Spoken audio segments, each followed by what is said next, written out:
everyone fights, no one quits.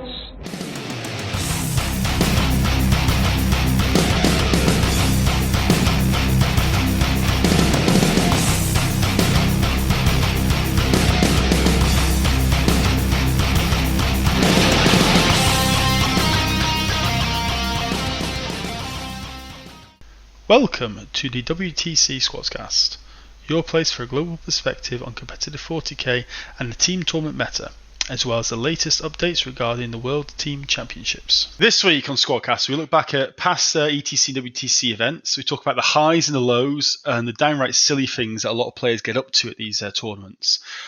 This week, I'm joined by a few people. Start with Nick Navanati, a man who probably needs no introduction from the Art of War 40k. He's a two-time ETC winner, back-to-back with America and England. Say hi, Nick. Hello. I'm also joined by Matt Robertson, former Team Wales captain, switched over to Team England this year and is also a current WTC champion as they won this year. Say hi, Matt. Hi, Matt. Hello. And then lastly, I'm joined by Stephen Box of Vanguard Tactics fame, who, apart from obviously creating fantastic content for 40k and competitive 40k, he was also the captain of the United Nations team in 2019. Say hi, Stephen. Hi, Neil. How are you doing, guys? Not bad, thanks. Ishik and Tom aren't able to join us today. Excuses were Ishik had to go to doctors and Tom had to work, though photo evidence of Tom sitting drinking beers with his colleagues says something to the contrary. So we'll say lots of horrible things about him later and not edit it out, I'm sure. And so, as I said, today we're going to look at sort of roundtable conversation about the ETC in general, our experiences over the years, and all the fun things they get up to. But to shake things up, because I know that I'm not the best interviewer around, I thought that Stephen would lend his excellent interviewee skills and take charge of this for me. Oh, no pressure then, eh? No pressure. Well, obviously, I have the least experience out of the guys on the call today, all things ETC, WTC. So I think I'm in a really good position to ask you guys kind of a little bit more about the context, the environment, the what goes on, and essentially what have I missed for the last God knows how many years the ETC has been running. So hopefully I can ask the questions that I would have wanted to know, 2 years ago when I first ever went to the ETC to find out that, I met some of you guys for the very first time. So yeah, I think hopefully we can have a really good laugh with this episode, as I'm sure there's so many stories that the listeners are going to want to hear from, because ultimately I've realized that the WTC is more than just a 40k competition. Am I right, Neil? Absolutely. I think it is probably the most competitive 40k tournament on the planet because you've got the best players from their countries there. But on top of that, it's probably the biggest social gathering of 40k players because everyone's there to have fun and hang out with people they only see once a year. Yeah, that's something that I've really picked up is...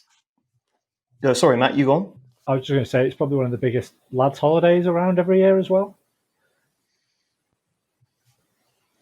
Yeah, it's one thing I've certainly picked up from everybody is just the friendships that everybody has and the level of sort of sportsmanship that goes on at this event, when actually you would think from some of the things that I had heard prior from certain people, actually when I got there was completely different. It was very much a case of everybody's very welcoming, everybody just, wanted to obviously play games in the singles events and just get drunk and have a good time and have a good laugh, go out for food. And it was a real immersive environment. So I kind of want to delve into a little bit deeper with that, really. So, Neil, how long have you been playing at the ETC and now WTC? Well, my first time I went was 2009 in Munster. I represented Team England back then. I think that was the third ever ETC at the time. The year after, I founded Team Scotland, and I played at the ETC all the way through to 2013, so 5 years of playing as a player and a captain. And then in 2014, I switched over to become a referee. I've been the head referee ever since. And what about yourself, Nick? I think my first ETC was 2013, and I played for Team America from 2013 to 2018. 2019, I swapped over to England, and I've only played 1 year on England, and that's my stuffs. Okay. And Matt, what about you? So my first experience of it was the Home Nations event we do over in the UK in 2010, and then I ended up going to the ETC the next year in Switzerland, 2011, and I've played all but one since. The one I missed playing was when I was reffing the event. One of the years Neil took off just to sort his own stuff out. Couldn't make that year, but yeah, I've at least been there every year since. No, I was actually there that year. I just let you do all the work, and I just sat around drinking for a year. It was great. Perfect then. He sorted himself out. Yeah. After Greece, I had to take a chill and just drink beer and not do any work. So what about the what I really kind of want to find out now is, obviously that's what you've played, but we want to know more than that. So Neil, what was it that made you just, think, okay, this is something I want to be involved in? What was the appeal to you back in the day, all that time ago? All that time ago. So in 2007 was the first 40k ETC, and there was a Team England. How did you even hear about that? I didn't. It was a guy called Dave Minnes, who is a gamer in Manchester. He basically saw something posted on a forum somewhere that was some Polish guys organising a team tournament, want people from around the world to come play. And he was like, oh, that's a great idea. So him and a bunch of guys went over. Most of the names no one will know, except maybe Gaz Jones, who's the current Welsh captain.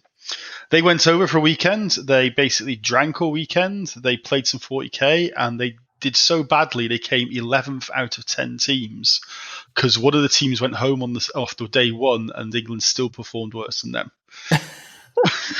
That's impressive. It's a strong start, yeah. There's only one place on that. You can only go up. Yeah, exactly. But it sounded awesome. It absolutely sounded. They came back with all these stories of how awesome it was playing. A weekend just hanging out playing 40k for the whole weekend. People from around Europe with the same attitude. So the following year was in Italy, and it was very expensive, and no team was organised. But then the next year, it was 2009. We moved to Germany, and I was invited to be on the English team. And basically we drove over in a car overnight from England to Germany, a car full of camping stuff, because we actually slept in the venue, picking up beer on the way at a German supermarket, and basically played some 40k, drank a lot of beer, made loads of friends, some of which I'm still in contact with to today, and that basically got me hooked. Nice. And Nick, what was it how did you hear about the ETC at the time? So America, I don't remember what our first year was. I want to say America first won in 2010, I guess. Yeah, it was 2010. Okay. So like I said, I didn't get on the team until 2013. I qualified in 2012 for the 2013 team. So it took me a few years to get on that train. I was still very young at the time. So I had to kind of work my way up the ladder in America as one of the more competitive players, and then kind of got recognized there, got invited to be on a team.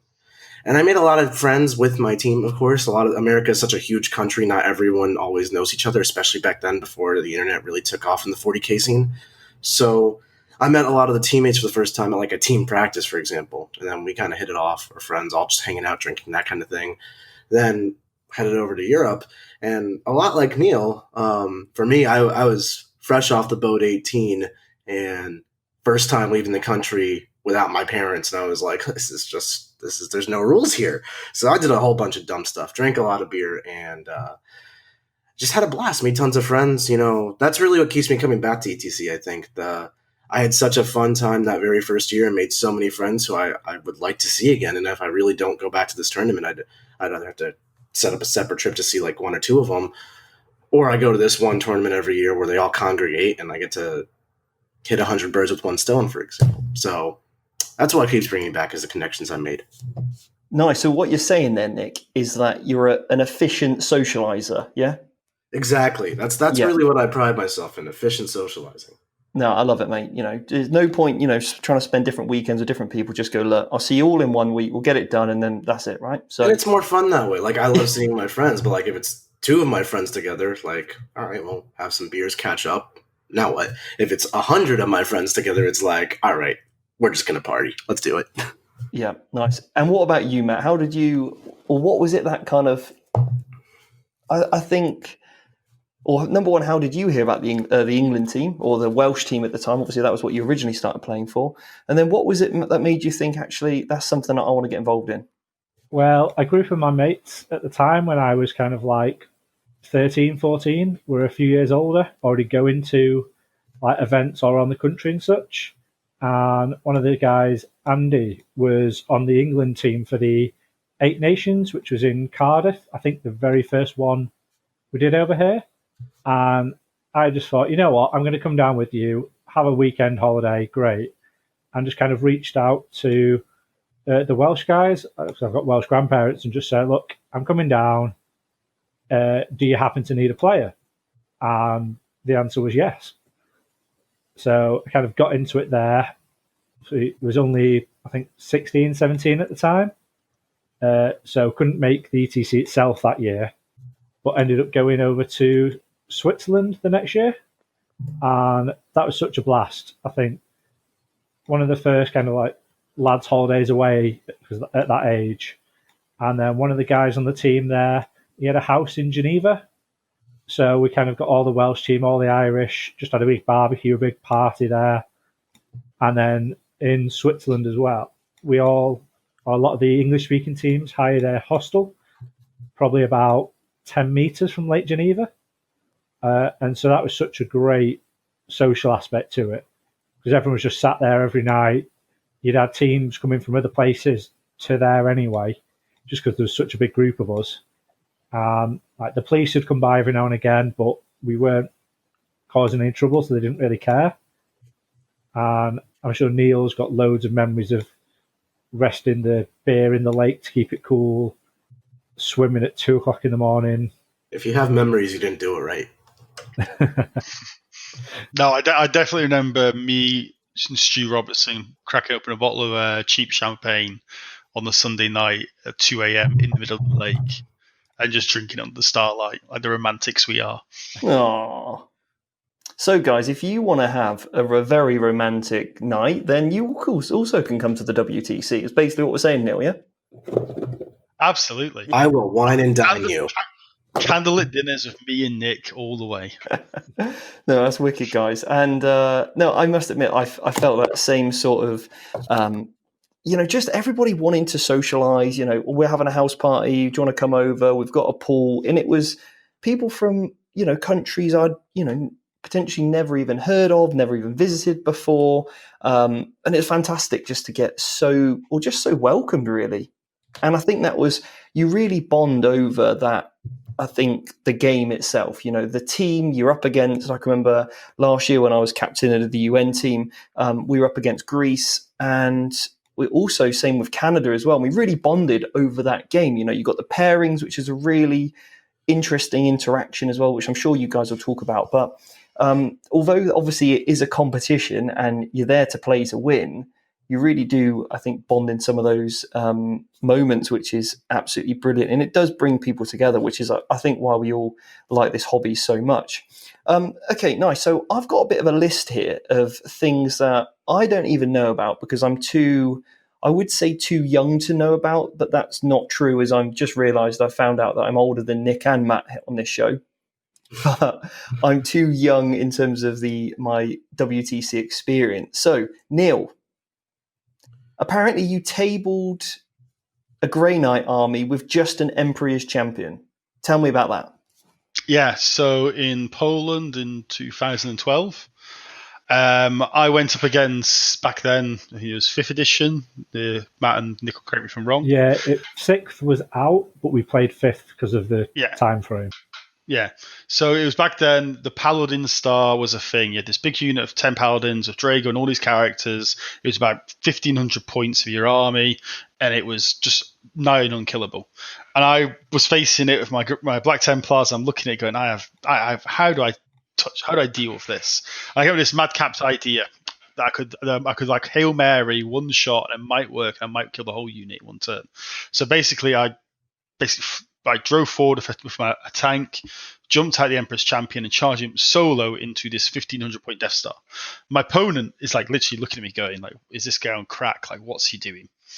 So I charge in, he powers him with all his models, and then I remind him of a special rule that the Emperor's Champion has, which says if he's not in base to base of a character, you can pick him up and place him wherever you want in combat in base to base of a character. So I pick him up, I put him so he's only touching the Inquisitor.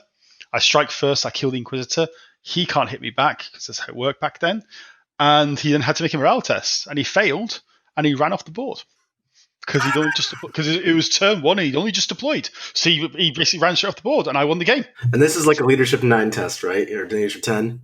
But I think it was like a leadership. Well, it would be 10 minus 3 for the wounds caused, so it was 50-50. Right. At 50-50, there are no CP rerolls or anything, and they were gone. And I just went, I've won. And I turned around, and literally no one else in the tournament has even finished deploying their armies yet.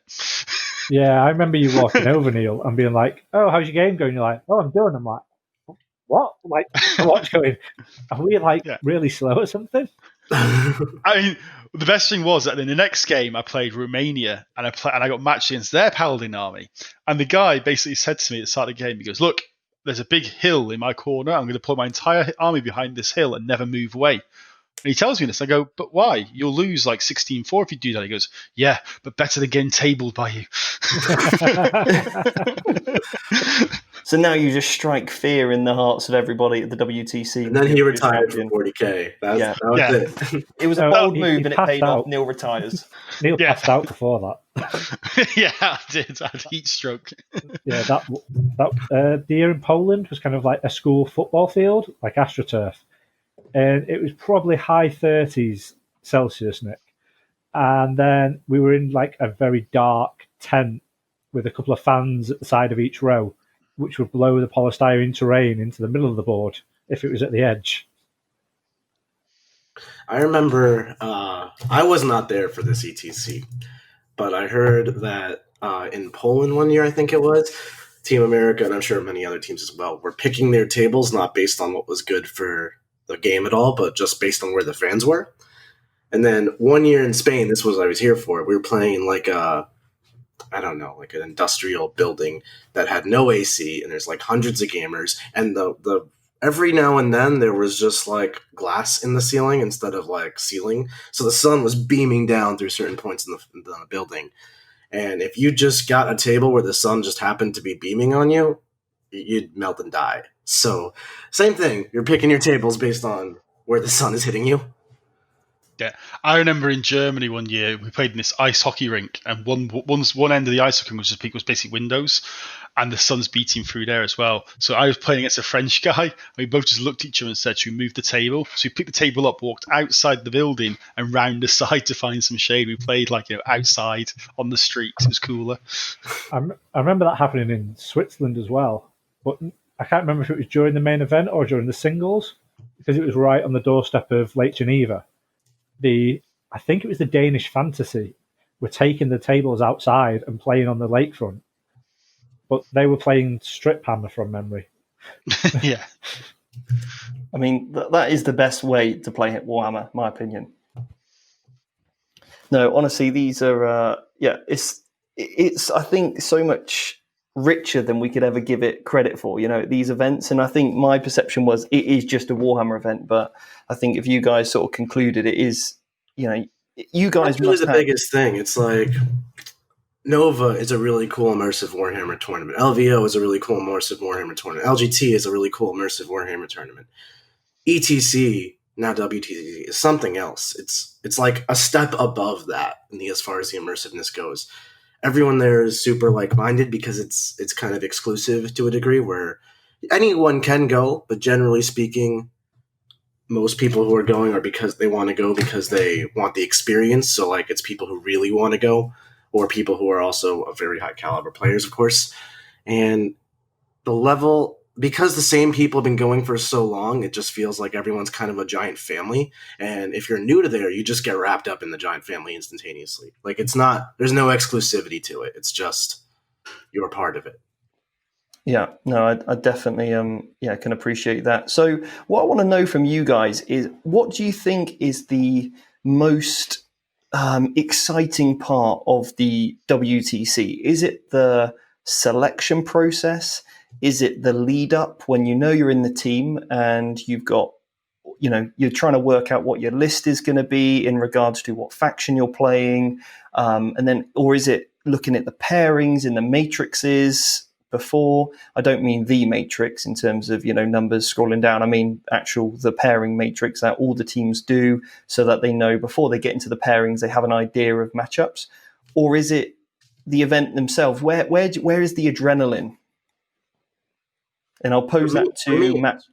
Go on, Nick. Yeah, you start first. Sorry. I was going to say, for me, it's definitely the event itself, being there in the moment, doing it. All the other things you mentioned are fun, like working on your armies, debating with your team, like, is this list good? Should we bring this? I heard this team's bringing that. We have to consider this thing. All that stuff is really fun. Getting there, making your pairings matrix, doing the practice pairings the night before at dinner, all that is super fun. But nothing, it's like training for a race or like practicing for a sport. Nothing is the same as actually being there in the moment, at least for me. Yeah, nice. And what about you, Matt? Yeah, I think kind of what Nick said there, where it's being in the moment, but so much as you're looking at a game and going, okay, I'm not trying to win this game. I'm just trying to get 12 points. And then an hour in, you're talking to the coach. Cool, what do I need? Oh, right, I need 14. Okay. You're reevaluating your goals within the game as you play it. So it's a completely different style of play there, of kind of working out what you need to do in each game, even if you're just trying to lose by a certain amount instead. So what I think, for those guys who are listening who aren't sure what Matt means by that, what you're referring to, Matt, is the prediction at the start of the pairings. You need to score a certain amount of points collectively as a team in order to win the matchup, don't you, against the other team? Yeah, I'm not sure if that's changing going forwards, but historically it's always been like a 20-0 sliding scale system, and you need to get over 86 normally as a collective. So you might be talking to your coach or the ninth man, whoever that may be, and saying, right, okay, that person's game looks not gone their way. They should have been getting 10, they're now going to get 4. So we need everyone else to get an extra point, or just kind of constantly keeping on, like, in touch with your team through your coach, and just seeing like what you need to do. Do you push? Do you sit safe? And do you just go wild and go for it? Just to piggyback off that, it also, in a singles environment, whether you're playing battle points or win-loss or whatever, ultimately you need to win your game to win the tournament. There's not really much moving around that fact.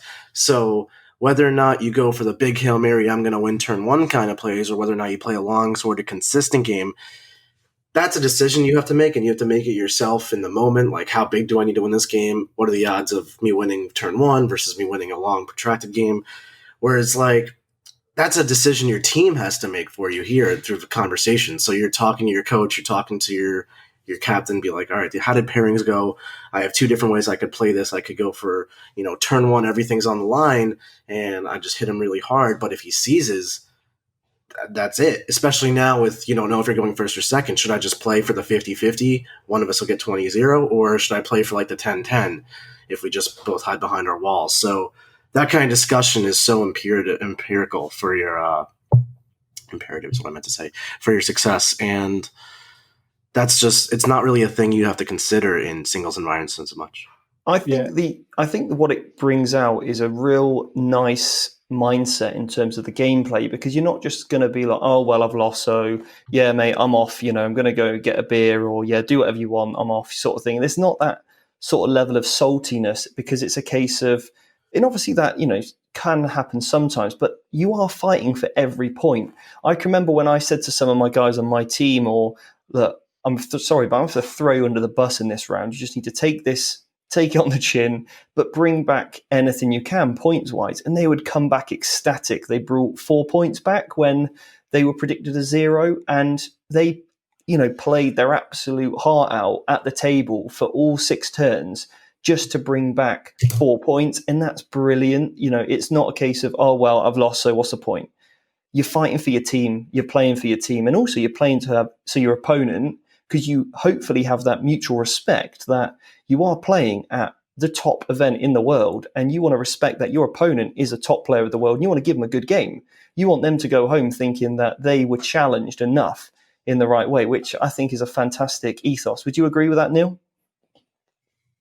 Oh, 100%. Absolutely. I mean, that is the thing. Like we say that this is probably the most competitive event in the world. These players, as Nick said, the majority of these players have qualified to get onto their teams from their respective countries, which means they are amongst the very best players in their countries. So you are basically playing an entire tournament of meeting only top-tier tournament players. It's like playing in the final 8 at a super major, but every single game is that level. And then at the same time, because it's at this level, there is this kind of inherent understanding of, we are equally, everyone's equally the best, everyone's equally here to win. And because all that kind of bullshit disappears a lot of the time, and you're left with this kind of really, really tough tactical game, but also very much a gentleman's game, where there's not a lot of arguing or anything. It's serious in terms of you want to win, but there's a lot of joking and banter going on between the players. And you often see it, like after games, people are taking each other out, giving each other's hugs regardless of the result. They're walking off to the bar together to have a drink and sort of talk about the game. It's that kind of like social interaction that goes above and beyond just the win-loss of the actual game itself. Yeah, it's quite strange because, and I'll speak quite freely, but I found as a United Nations captain, I had a fair few challenges doing that job.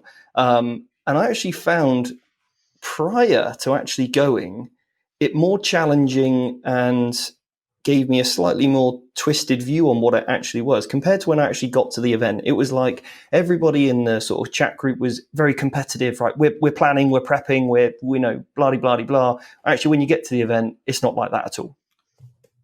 Actually, Stephen, I think it's worth you explaining to people what is the United Nations team. Obviously, Nick's talked about Team America, Matt, Team Wales and England, I was Team Scotland, but Team United Nations, what is that? So the United Nations team, and obviously if I get anything wrong, Neil, please correct me, but from my understanding, the United Nations team is put together when there is an odd number of teams in the event. And then what happens is you apply through, just a random application. You say if you've been before to a singles event or wherever you are, what country you're from, what role you want to have in this selection. And then the committee or the board of the WTC then pick the players. So they'll say, right, Steve, you're playing, from England for the United Nations, and so on and so forth. We had like Michael who played he's American that played, and essentially then, you end up with somebody from France, from Germany, from Poland, whoever that applied is on your team. Then what happens is you're kind of all thrown in the mix. You've got literally a month to plan. You've got a month to source everybody an army, a month to source everyone kit, dice, because you want to rock up like a team. You don't want to miss out on that team camaraderie. And that's certainly that my team felt. And they elected me to be captain. I said, look, guys, I'm happy to take on this. I've got a bit of experience with going to a team event before. I'm happy to be captain. And they said, yes, Steve, you go ahead with it. And that's kind of how I got elected, basically. So I didn't get to pick my players. I didn't get to pick my team. But in the year that I went, then another team, I think, pulled out. Am I right, Neil? Yeah, so originally we were an odd number of teams. We got a UN team to have you as captain, and then I think like a week or two before the submission, one of the other teams was you had to drop because they just lost too many players. So we had to bring in another UN team, which I believe was captained by Alex Harrison. Yeah, and in it at the time, I remember a conversation with Tom. He rang me and said, look, how far are you guys along? And I was like, well, I know from many of them they've already paid for hotel, accommodation, flights. I've just spent because I sponsored the team, so I bought all the kit and stuff and lots of other things. And I was like, we've all invested heavily, and I know my team was really looking forward to going. And then obviously the UN2 team then came along to then balance out another odd numbers. But then one of the biggest things and challenges that we had was because this was brought up in the other gaming that was happening at the ETC at the time. Maybe it was 9th edition. Sorry, not 9th edition, 9th Age. I think there was a poll or something in the captain's chat, and they were trying to say that they didn't want United Nations teams to be able to podium. Yeah, that's correct. There's the problem with the old, probably very, very briefly. Previously, 40k was part of a multi-system event, and back then everybody had to sort of do the same thing every other game system did, which meant that sometimes it didn't work. And one of the ideas was that other gaming systems didn't like the idea of a mercenary team, a UN team, a ringer team being able to win the prize, despite the fact that that year they didn't have any ringer teams. And 40k was the attitude, well, does it matter? Yeah. Surely let them compete. So there's a bit of a hoo-ha there. But in the end, for we as a system, we as sort of 40k, the 40k organisers, the captains, just put our foot down and said, look, the UN team, if the UN team podiums, it's our event, we'll deal with it, kind of thing. Well, I mean, I think it was Pete from the captain, who's captain of the Australia team, put it the best. He said, look, if we lose to the United Nations team, seeming though they've only had 4 weeks to plan in practice and get a team together, and they all speak a different language, I think they deserve to podium.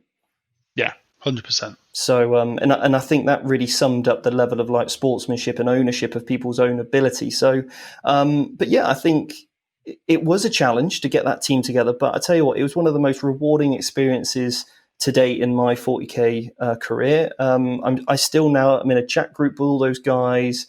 We speak now and again, and it's absolutely fantastic. The camaraderie that's built between, I had everybody was from a different country now. In trying to sort of cross those language barriers, and you're using sort of hand gestures, and it was a real incredible experience. So I can't be more thankful for even being allowed to be on the UN team, especially captain it.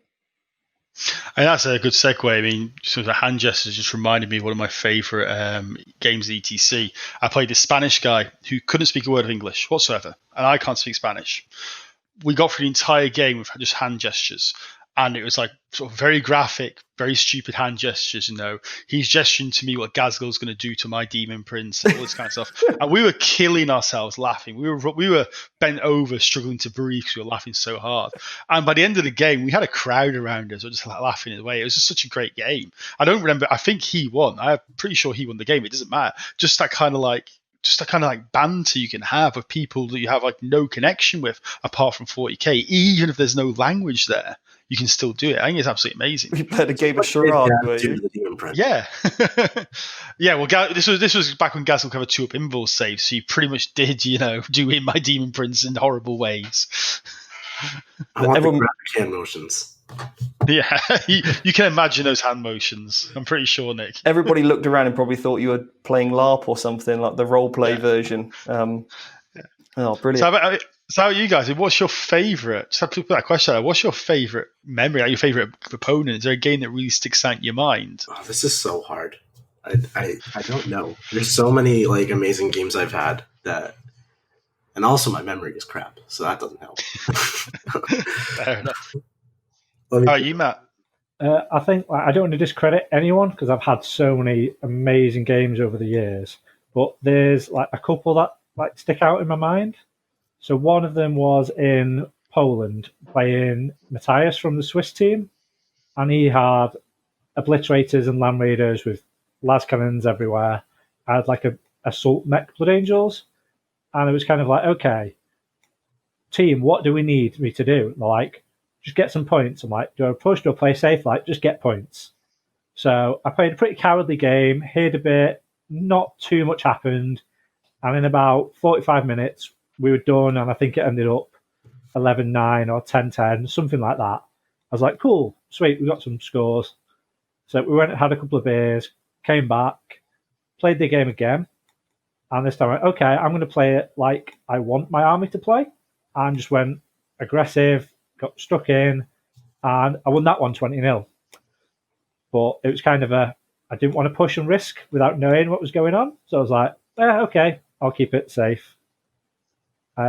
And the other one that really stuck out was my very first game, ETC in Switzerland. My very first ETC, playing Fritz from the German team. And he'd built his army to kind of work around the terrain, and we played a really close, cagey game. And I just remember both of us playing it amazingly, like conversing with each other. We both knew exactly what was going on and everything. And it kind of just made that super competitive event down to earth and normal, and it's just like any other game I'd played, apart from I was playing in Switzerland against the guy from Germany, and then we kept in touch with Fritz. A couple of years later, I ended up staying at his house in Germany while he was away for a weekend. And then I met up with him again last Christmas time when I was over in Germany. Went for a few drinks. Like, he's come over to Manchester for one of the events I ran before. So it kind of shows you can meet someone, spend 3 hours playing a game, but also make a friend for life potentially. Like I'm sure a lot of people who play this game have done in the past. Just to jump off that, like, not so much any specific game I played is so wonderful. I played a lot of wonderful games, but I can't come up with one that's like, this is the one. But they're just like, man, I have friends in like Sweden and Finland. I've gone to Sweden like 4 years in a row just before the event to hang out with all the friends I've made there. I went to Finland to hang out with Jonas for like a few days. He showed me around there. Matt, I've hung out with Matt a billion times. This Matt right here that we're talking about. There's like some of these friends that you never make the opportunity to meet. They literally live on the other side of the world potentially. You meet them, you interact for just a few hours, and like friends for life. It's crazy. Yeah, Nick, I was going to say, I think me and you bonded, mate, on our quest for water last year. We almost died last year. We did. It was tough. We had gone out the night before for literally the largest pizza I've ever consumed, and you, I think, have had a few drinks more than likely. And I remember it being so humid. You had to share a room with Manny. Actually, you shared a bed with Manny.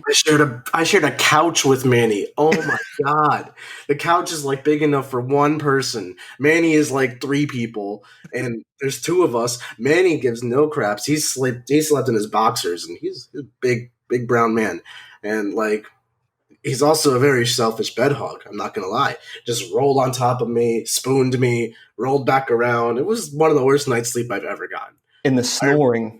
And I remember someone, I don't think it was you, Box, someone in that house, they like their alarm went off at like 6 a.m. and they like went and took a phone call or something, and I literally just got up and got in their bed. Didn't care. Yeah. It was probably Bates, but then me and you the next day just trying to go to every single supermarket to find water. But that was probably one of my more funnier moments of, obviously, yeah. ETC is a struggle. So I remember last year I was wandering around Serbia, absolutely trashed. This is before the event had started. And Team England, who I was playing with, hadn't gotten there yet. It was like, I want to say Wednesday, and the team was arriving on Thursday. So the only person there who I was really kind of with was Manny, and they were driving in separately. So I was just like hanging out in Serbia with all the other ETC friends from different countries I've met. Manny is driving in late with you guys. You guys arrived super late, like 2 a.m. I don't know, because you're driving from England to Serbia. And I'm like trying to get on the phone with Manny, like, where do I go? I'm homeless. Where do I go? And he like sends me the address. It's like 40 minutes away walking. And I'm like, all right, I'll just get a taxi. So I'm trying to get one, and I have no clue how to get a taxi in Serbia. Apparently it's not the same as New York, where you just like stay on the side of the street and wave your hand around until someone picks you up. So I tried to get an Uber. Serbia doesn't have Uber. At least if it did, I couldn't figure it out. So then I was like, I guess I'll walk. So really drunk Nick in flip-flops walking through Serbia, 2 a.m., pitch black. And yeah, streetlights aren't really a thing there either. I don't know. At least not where I was. And it got really, really ghetto-y. And I was like, I'm going to die. So I started sprinting through Serbia in flip-flops at 2 a.m. in the morning, pissed drunk, because I was trying not to die and not be homeless. I eventually get there. And then you guys are painting Manny's guard army because he's not even, like, that's not done. It's the night before the tournament. Why would he be painted? So then we all just go to bed eventually, and that's done. And I have the worst night's sleep ever. I crawl into the other dude's bed when he's not there. I woke up, and my feet are just bleeding. And I'm like, God damn it. Yeah, and there's also apparently some other transport problems, isn't there? I've got something on here, something about Val Heffelfinger and a passport gate. Neil, do you want to explain? Oh, I think if anyone has Val on Facebook, they've definitely seen this meme. I think it was 2 or 3 years ago. He's going to come to ETC. It was Croatia. It was Croatia, yeah, because I was actually there, yeah. And he lost it. He couldn't find his passport. And he had this, like, he was flying from Canada and he can't find his passport. And he's having this massive panic that he can't find it. He ends up, like, contacting, like, the Canadian passport official or something. And he can't find it at home. And the police, wherever you get passports from. And he, like, eventually has to go this huge drive, this huge hassle to go get his, like, an emergency passport issued to then, like, get him race to get to the flight, just makes the flight, gets over. And once he's, like, got his flight and he's about to get over, you know, he's like, okay, got my passport, come back home, finish packing, get my shoes, discovered that he hid in his passport. His original passport was actually hidden in his shoes he hadn't packed yet. Well, that's the most logical place to put it. Yeah. But I mean, it's like Sky. I mean, Sky had the same thing with LVO, didn't he? He had to go halfway around the world to get his passport renewed because he couldn't go from Canada to America because his British passport had expired or something. His passport didn't it happen as well, Matt, once? One of the Welsh players showed up to the airport and he didn't have his passport was out of date. Actually, that's happened twice with Wales. It happened with Adam Ryland, and it happened with one of the guys in Switzerland. The Switzerland was one of the Americans that was playing as a merc, ended up stuck in Chicago, I think. I think it happened with one of the American players as well, because there was bad storms, so they missed the first game. Adam ended up in hospital bleeding out his stomach the day before. I think Paul Burke for England did that with his passport, turned up and forgot to renew it. I know the year there's a recurring thing in passport failures and stuff. I was packing the night before. I was like, cool, where's my passport? I'll go and get it. It's in this drawer here. No, it's not. Oh, wait a sec. I'm going to China in a month. It's with the Chinese embassy. Oh, shit. And I was super fortunate that it had actually been posted back from them that day. So I had to go to the local Royal Mail sorting office and just wait for it to turn up there at 11 o'clock at night. So, yeah, there's been a lot of last minute, oh crap, where's my passport issues over the years. I love war gamers. They're like, right, yeah, got to get my army perfect. Got to get my matrix sorted. Yeah, got to get absolutely, I know exactly what's going to happen in every single matchup. I'm prepared for every single eventuality. Passport. Yeah, problem. Yeah, okay, issues. That's such a gamer thing. It's so real. Yeah, you get your models down. Oh, potentially not get your models down. But you get your paint stuff. You get your models down in the hotel room the night before, but you forget everything else. Yeah. I've had people like people write into the ETC and asking me things like, do I know where they can go buy underwear? Because they have literally flown halfway across the world without underwear. Well, most stuff you can buy at a shop, but you can't buy your army. Yeah. So as long as you've got that and a passport and some money, yeah, you can sort everything else out, right? Yeah. What happens though when? Oh, go ahead. I was going to say, what happens when you drive over your army twice by yourself? I don't think any of us are going to quite do this justice. But do you want me to go for it, Neil? Because I probably go for it. You were in the car, weren't you? No, I wasn't in the car. I had flown back separately. So I don't think I know this one. Go for it. But go for it, Robert. Was I want to say Collins. Greece? On the way back Greece, Mike had not had the greatest couple of days. I think he played Nick that year, spent half the game at the table, half the game on the toilet. It was Prague. I remember Prague. Mike was being really sick during our game. Yeah, he was really ill. Yeah, so he was not well physically. And it was Mike, Simon, Chris, and I'm not sure who the fourth person in that car was. I think it was Gaz. Does every story involve Gaz? A lot of the stories, yeah. And so, as it goes, Mike's driving. So he goes, right, I'm going to get in the car, get myself reorientate with the car. You guys finish packing the boot.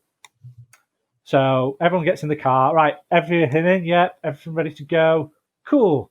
So he reverses back up. He's like, crunch. He's like, what was that? It can't mean anything, right? So he goes back over it to go forwards and then kind of sees, wait a sec, that's a KR case. Who the fuck's left a KR case? And then he discovers it was his. And where it had been left, there's two varying stories here. One if you ask Simon, one if you ask Mike. Which one's better? Mike's version is Simon would have had to step over that case to get into the car and has just ignored it being there completely, thinking, doesn't matter. But yeah, I remember seeing the aftermath of it. Was not pretty, and I'm sure Mike did not touch that army for about 2 years just out of sadness. And I'll apologise to Mike because I'm sure that's not quite done it justice. But ever since then, there's been so many jokes and tales and such based off that. What army was it? It was a Space Wolf army. Oh man. With his sprue iron walls, if I remember rightly. Yeah. Actually made iron walls out of leftover bits of sprue. There is a video of those Sounds models. really familiar. So this is not an ETC story, but it's a Warhammer story, so it counts. There was a tournament at like my local game store for Warhammer Fantasy a million years ago. And my buddy was like, I've come up with the most broken army in the world. It's horror spam. So he green stuffed, like just went through his bits packs, went through tubes of green stuff, and green stuff, like 200 horrors together, and just cobbled it onto movement trays and called it an army. It looked terrible. There was no paint requirement, so it was still just plastic bits and green stuff everywhere. And this was an army. It was also not a competitive army. He had just had a really bad idea. So he went 0-3 at this tournament. And he was all dejected. He spent all night the night before building this piece of trash, green stuff, and plastic army. Went terribly. And he's walking it back to his car at the end. It's all like hanging on his display board type thing. And it's really, really windy that day. So I guess the gust of wind just knocked all of those models into the street, and a car immediately just ran it all over. It was just justice. That is not good. Yeah. I thought, Nick, you were going to say he made them out of gingerbread so they could eat them afterwards. No. Yeah. Although I do like that I'm in the newest ETC packet, Immortalized Forever. To be fair, I think the biggest hobby crime that I've heard of is actually you, Matt, you and Andy and your bloody ping pong ball demon army. They were polystyrene. Sorry, polystyrene balls. So that makes some it of them- completely acceptable, yeah. Well, some of them did get like air freshened at the event and shrivel and die. But that was before we could afford much. Yeah. I think it was when I was about My 14, Brimstone 15. army was at least sculpted by clay. You know, that's effort. How about you, Steve? Have you got any hobby crime stories that you know of? Any stuff that you made a hobby crime with? I don't think I have actually. I mean, I've got a funny story which involves Dan, one of the guys from my channel. He plays Warhammer like twice a year, but happens to be really good at it. And Dan's one of those people that just look at an army and go with it. And he was like, Steve, what can I borrow? I said, well, I got some knights, I got some rangers. We'll throw it together. I'll pack it for you. Night before, I get it out at the table, hit my mates out, Jax, and I'm painting it for him, like getting all the rangers done, basing it, blah, blah, blah. Dan rocks up in the morning. We're off to Element Games, and he's like, cool, yeah, I don't need to bring anything. You lot just bring my army, like making a bit of a joke about it. Anyway, I think I said to one of the other guys, oh, Dan's army's there on the side. So anyway, we jump in the car. I need to run to my car, get something, put it in Ben's car. We drive up to Element, get out there, and I'm like, Dan, you got your army? He's like, no, I thought you had it. And it was like, oh no. Oh dear. The joke had become real. Dan just had to then literally pull and borrow models from everybody at Element. And yeah, we ended up with, I think, 3 nights or 2 nights, some Smash Captains, he was using Sisters as Rangers. But yeah, it was just one of those things where everyone sort of pulled it all together for him so he could actually play. And I think he went 4-2 or 4-1. Yeah. To be fair, that happens even at WTC. I mean, there's at least once a year somebody forgets a bunch of units or even a whole army. I remember in Greece, I think it was one of the Norwegians forgot his army. And, so like the Greek captain's like, I'll sort it. He's like calling every like 40k player you can think of in Athens who might have, I think it was Necrons, and basically get cobbles together the army. This is actually something that happens distressingly happen, like, often. every year. Yeah. Brad Chester. Oh. The Zangor. And his Zangor High Elves. Yeah, Brad Chester coming to me in Croatia with High Elf Spearmen going, is this okay as a Zangor, Neil? Because I've left mine in America, and then I realised and asked Kurt to bring them, and Kurt left them, and he asked Werner, and Werner left them, so we have no Zangor. But we've got some High Elf models for some random reason. Neil, do you remember in, I think it was Poland, I can't remember if it was Joe or Brad's Dreadnought, that was painted with lipstick, lip gloss, and whatever Brad. his wife, Brad, Greg's wife Brad had used in his her girlfriend's handbag the night lipstick before. to finger paint his dreadnought. The night Yes. before ETC. And there is actually a video somewhere on Facebook with that. That Very drunk Brad, very late at night in a hotel room in Poland with lipstick. That reminds me, we need to find the video of you, Nick, in Serbia. Which video? When you decide to fight the massive guy with a sword. Oh, that hurt. That hurt a lot. I remember that. You deserved that. There was like a wrestling pit. I don't know. Serbia is weird. There's like a wrestling pit in the middle of this convention, and this dude who's just like shirtless and jacked with a freaking giant foam sword. Sounds like something I would do. And he's just like beating the crap out of people with the sword. So everyone's like, Nick, you should go fight him. This dude's gonna kill me. He's like a trained sword warrior who's jacked, and I'm me. So I was like, sure, this will be fun. I was also very drunk. So they gave me a sword. They had him a sword. I lasted maybe 3.5 seconds. He hit me in my collarbone, and like it like hurt. It didn't like break or anything, but it really hurt. So then I was like on the floor, like in pain. And then he's like, finish? And I'm like, no, don't finish. No. I remember though, he was being like, it was like nightly combat. So he was being dead chivalrous, and everyone was like bowing like before they had this clash. Apart from Nick. Nick just walks in and just tells him where he can stick it, basically. I think he pissed him off a little bit. But I think I remember you bleeding after that as well. It does not surprise me. I remember Chester, who's like this really bulky, kind of small ogre-like American dude. He walked in there, and he's been in like 10,000 fights in his life. Chester is like a hardened veteran of battling random strangers in bars. And he grabs a sword and just throws it at the dude and like tackles him. And like the dude who's like just kicked my ass is like on the floor, like in pain. Chester's like, finish? And the guy's like, no, I'm good. And I was like, avenged. Yeah, I love it. So just to quickly end this then, in terms of, I want to find out from each of you, what's been your favorite ETC so far? So Matt, what's been your favorite ETC? I'd say probably the first year in Serbia for me. That's what I was going to say. Because I think I'd been to 2 before that, or maybe that was, I think, my 3rd. So by that point, you kind of got to know everyone, and everything's just so cheap there, and the city we were in isn't massive. So most of the bars are in one place. So you could go out, have some food in the main square, walk down, turn down the side street, and you could go past a bar and you'd see 5 or 6 people you knew there. You go to the next bar, there's another 10 people you know. You go to the next bar, there's a load more people you know. And so it had a great communal feel, and everyone was just there. It wasn't like some of the cities, like Athens was great, but it's such a big city. It was hard to find and organize things with people. Whereas in Serbia, it was just, everything was there, everyone was there.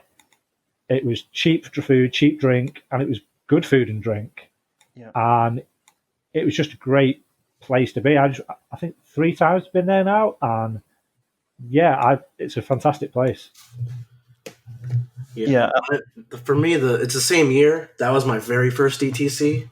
And kind of like what Box said earlier, I'm an efficient socializer. So the fact that everyone was right there, very welcoming for someone who was new to that whole crew, I guess, very inviting. And also me being me, I just went absolutely bananas that year. Just totally rules don't apply kind of thing, and got myself in some trouble, but the memories were worth it.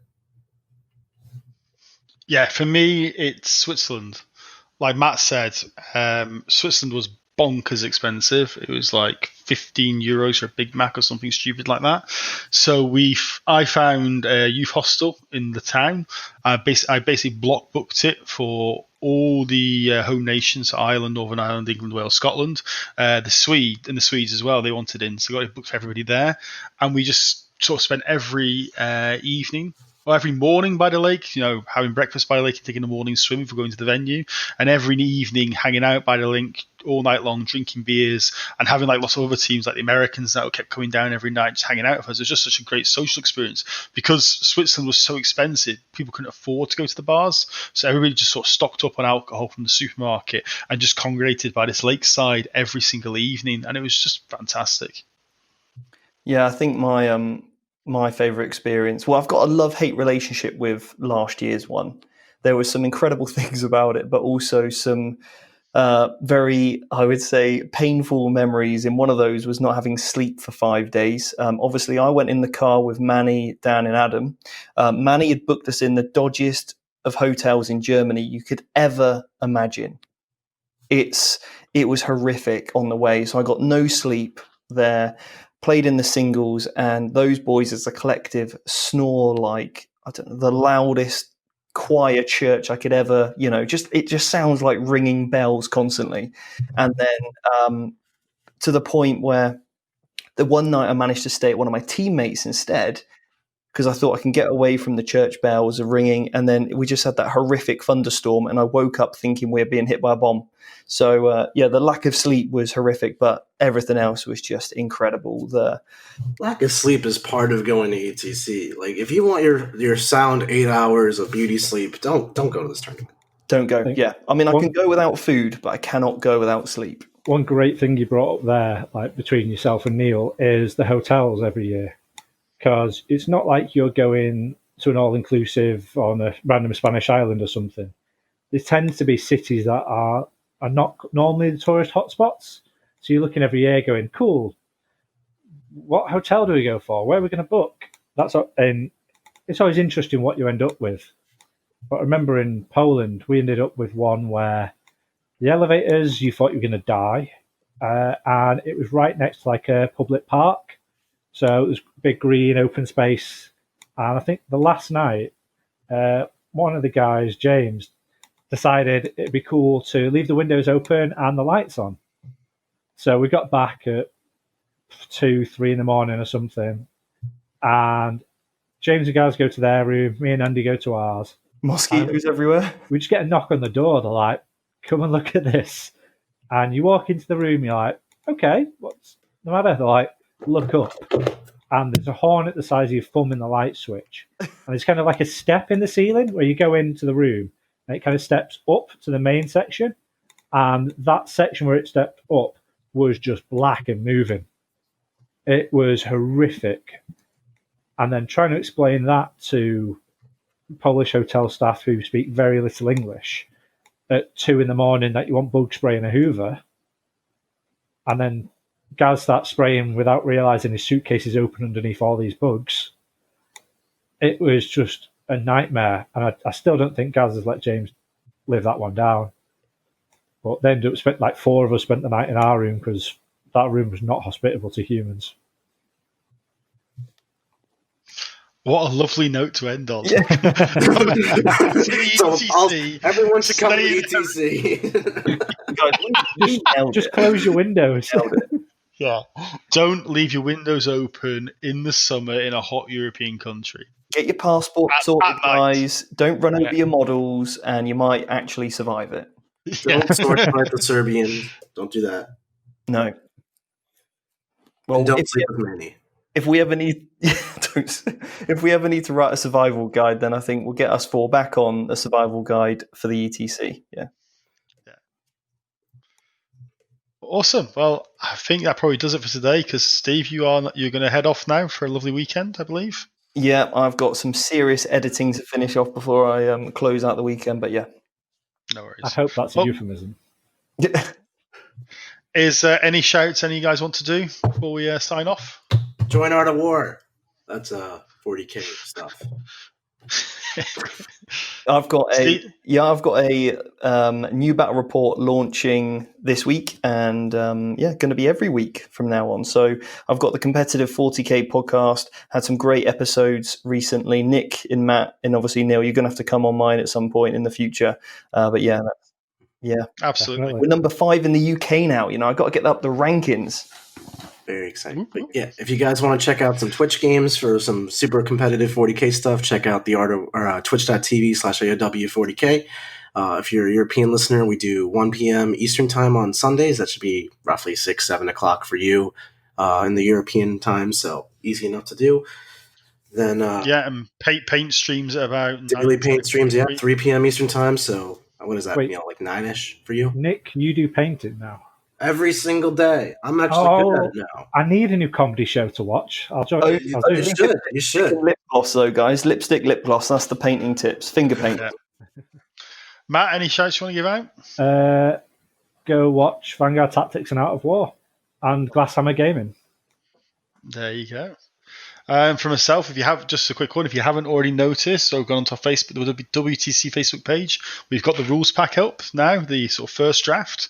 So have a look, try it out, give us your feedback, and yeah, I think that just about does it.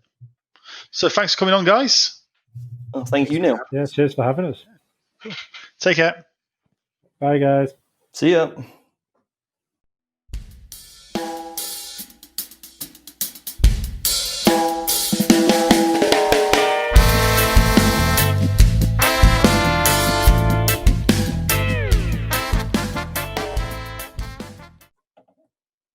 Hello, everybody, and welcome to the new episode of WTC Squadcast. I have Tom Leighton with me.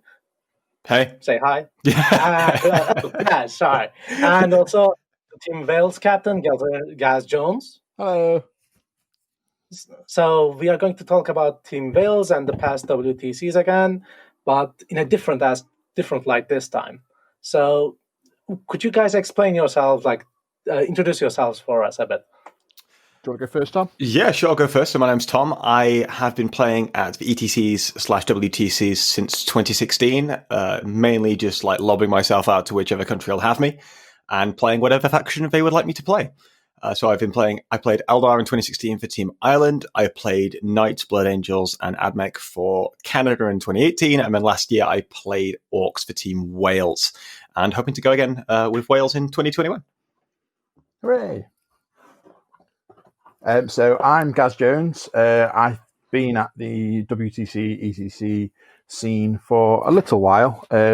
So my first one was in 2007. So just a little while ago. I remember the very first one in Poland, and I've been to all but Medina since, because there wasn't a team in Medina. All right, brilliant. Yeah. So, Gaz, one of my favourite things to do when I'm talking on one of my other shows about the WTC is talk about the history of it. And when I do that, I normally just measure how many ETCs we've had by when Gaz first went. Because you did go to the first one in 2017. I went to the first 40K one. Oh, sorry, my mistake. First 40K one, and it wasn't 2017, 2007. 2007. What did the first ETC really look like as a player turning up for the first time? Oh wow! I would like to say things like I was shorter and stuff because I was younger, but no, I was definitely less heavy. But, we're less heavy though, Gaz. That's the important questions we need. Less heavy and more hair. There we go. Much like Mike Collins. Yeah, but as a player, it was a extremely new experience. Nothing like it had ever really happened before anywhere in the world, I suppose. People had been abroad to tournaments and things like that, but it was mainly, say an English tournament held where you might get one or two foreign players coming, usually like at Warhammer World in Nottingham or something like that. But the ETC/WTC itself was it was just an eye-opening experience. You go over with some friends and you are meeting up with these teams of players from their own countries who have their own circuit, who have their own ideas of 40K, their own meta, and it was just amazing to see this kind of whole new world that I was completely unaware of before. When I was only a kid at the time. I was only 19. So like for me, a massive tournament was like a GWGT. But I knew everyone on that scene, but going out there, I only knew the people I was with, and having to play against all these new people, it was just something that I immediately fell in love with, and stuck around for the next 13 years.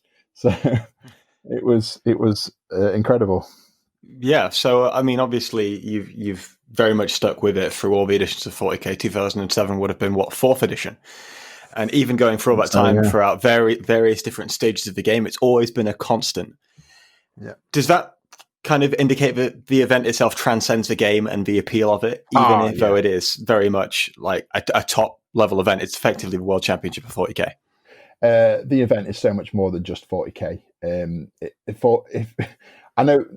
From my perspective, so this is a very personal perspective as opposed to other people's perspective. From my perspective, because I've been going so long now, the game is such a secondary thing to me. Like, don't get me wrong, I still enjoy meeting my friends, playing some games, having that kind of thing. But the number one thing for me is to be there on the big stage and see all these guys I've made friends with over the years, and to meet up once a year with my mates and just have a blast, basically. So I definitely would say, from my own personal perspective, yeah, it definitely has transcended the game. Now, obviously, people who might be going for the first time, obviously, you haven't got that kind of group of friends that you've made from all these different national teams or whatever. So it might be more about the game and competing and sort of trying to see if you can compete with these top level players, as it were. But yeah, for me now personally, it's just all about the experience. So you've been coming for that amount of time, but you also said that you missed one in Medina. Now, I personally don't know this story. Can you enlighten me as to what happened there? Oh, there was just no knowing, because I'm multinational, and back in, so we're probably better off starting with Poland, which was the first 40k one. So in Poland, there were only 10 40k teams, who actually went, and it was my mate, Dave Minnis, who used to be one of the best Eldar players in the country. We're going back 13 years, but he was an exceptionally good Eldar player, and he just had heard about this tournament, and he decided to get a team together. Now, for those of you who are of a certain age, you might remember the Flame On team, that used to go around the country and really annoy everybody by shouting "Flame On" dead loud. Specifically England, right? Well, in England, yes, of course, for the English listeners. So Neil Kerr was part of it, sort of the conception of Flame On, and Dave was also part of that team, and he ran this sort of drive to get England players, and it ended up just being members of Flame On because nobody wanted to go. So there was me and Dave who were regular tournament players, and then everybody else was just like a kind of fluffy painter player. So we went to this event, and we only had 2 players who actually knew how to play. And so we ended up, me and Dave did all right, but we ended up coming 11th out of 10 teams. Not nicely done. Wow. So the reason we came 11th out of 10 teams was that in our final round, we were supposed to play another team who had just gone home. They left. I can't remember who it was now. It's so long ago, but I remember that they left. They didn't want to play because they probably wanted to get an earlier flight or something home. And so they just literally, the organisers ran around the hall just seeing if there's any bystanders who had armies with them. Literally man in corner. Literally blokes in corners and their son or whatever. Oh, have you come in to watch the games? Yeah. Oh, do you want to play a game against England? Oh, yeah, sure. Let's play against England. But you lost. And they wiped the floor with us. Amazing. So we lost every single round and didn't get a single point. But yeah, we had a great time, and we were sleeping on the floor of a classroom. We were in a school, so we were sleeping on crash mats on a classroom floor, and it was just. I've got lots of. If you want to go in later, I can go into a specific story, a funny story. But just do to it, get onto straight, do it, mate. Yeah, I'll get onto the Medina point. I can go into the story in a second. But the Medina point was Dave then just didn't want to do it again. Dave was like, I am not doing this. And I was only a kid. Well, in my head, I was only a kid still, and I didn't want to take over running something that big. So they didn't send a team. And then the year after that, 2009, that's when the England team kicked up again with some actual proper tournament players. So from there on in, so that's why we missed Medina, because there was literally no Team England to go. Now I know obviously that sounds really strange. People think of Team England, you're the Welsh captain. Like I said, I'm multinational, so before there was really Team England, there wasn't a Welsh team, and then down the road, I ended up with the Welsh team. We can get into that at some point if you want. Yeah, definitely. But one of the things I wanted to touch on there was you were talking a little bit about specifically 2007, where the team was pretty much all flame on guys. And I think one of the perceptions that can often come into a lot of the WTC teams is that people perceive them to be quite cliquey. Mm-hmm. And I feel like the reason for this is kind of backwards in that people think they're very much they're a group that's very like sealed, right? It's very difficult to like break into those groups. When I think in reality of a lot of the teams, maybe it's true in some, those teams are actually really looking to get involved in other communities and try and bring people from those groups in, and then they just don't have the interest. Do you think there's any truth to that? Yeah, so I think you've kind of probably got 2, maybe 3 different types of teams at the WTC. So you've got big nations with big competition for places. So I'm talking countries like, I imagine, the USA or Poland. Countries like Poland, France, where there's a lot of very talented players who are all vying for those 8 spots. And the competition is very high. Then you've got kind of smaller nations like us, for example, who are really struggling to get players to come. So a big thing of the WTC is that it does unfortunately cost a lot of money. It costs individuals quite a fair whack to get your army built and painted, to fly over, to practice, to go to pay for the tournament entry. All these kind of things, they add up in costs. And if you're flying, it can be quite expensive. So it's getting those kind of committed players from a smaller player base is quite difficult. So we might struggle sort of as a country. And then you've got kind of, I would say more kind of medium-sized countries who will maybe have that perceived more cliquey group who just seem to go year on year. But I think it's a bit of a false perception in that it's the people who are willing to pay and willing to go are the ones who get to go in some cases. And that's just the way it is. And if you want to be on a team, you need to figure out how you get on whatever your nationality is, how to get on those teams. So exactly. I'm the captain of the Turkey team, and it's exactly like Gaz says. It's not about just being a closed community. You want to have all the players you want, but it's not a small commitment. It's a huge time and money. I spend an entire calendar year building up to the WTC. As a captain, I organise events to try and basically, I'm really trying to like grow the Welsh identity, as it were, so people know that we're a team. I try and grow the WTC community, because before 9th edition, you had the ITC, ETC rules pack kind of battle. Which one do you prefer? And I was kind of one of the predominant tournament organisers in the UK who ran the ETC rules pack, and it's trying to grow that community more. Of rather than trying to be closed off and saying, no, this is our special little group, you're not allowed. It's hi guys, please come and meet us. We really want to get to know you. We want to see if we can, play some games with you and hang out with you and that kind of thing. Because at the end of the day, you've got to spend a week with these guys in a foreign country. And it's good to sort of get to know people beforehand than just show up 8 random strangers and just try and play your own game. It doesn't work, in my opinion. You've got to be a real team. So. Yeah, and I think the fact that so many people are willing to spend that amount of time and money to go to the ETC is a real testament to how special the event is. But then also, when you've got that kind of commitment that you've got to put down, I feel like one of the reasons why people can feel like there might be a little bit of a clique is because there is a bit of a barrier to entry, and that barrier to entry is demonstrating that you are committed to that. Mm-hmm. Because if you're kind of half and half, or you're not entirely sure, or if you're not all in, it very much is something that probably is tricky to get involved with, because you do have to put so much into it. Yeah. It is hard to kind of sort of shrug off. I know like, I used to be part of them, so I'll speak about it, but like Team England as well. I get a lot of people have spoken to me in the past about how Team England are kind of like an old boys club.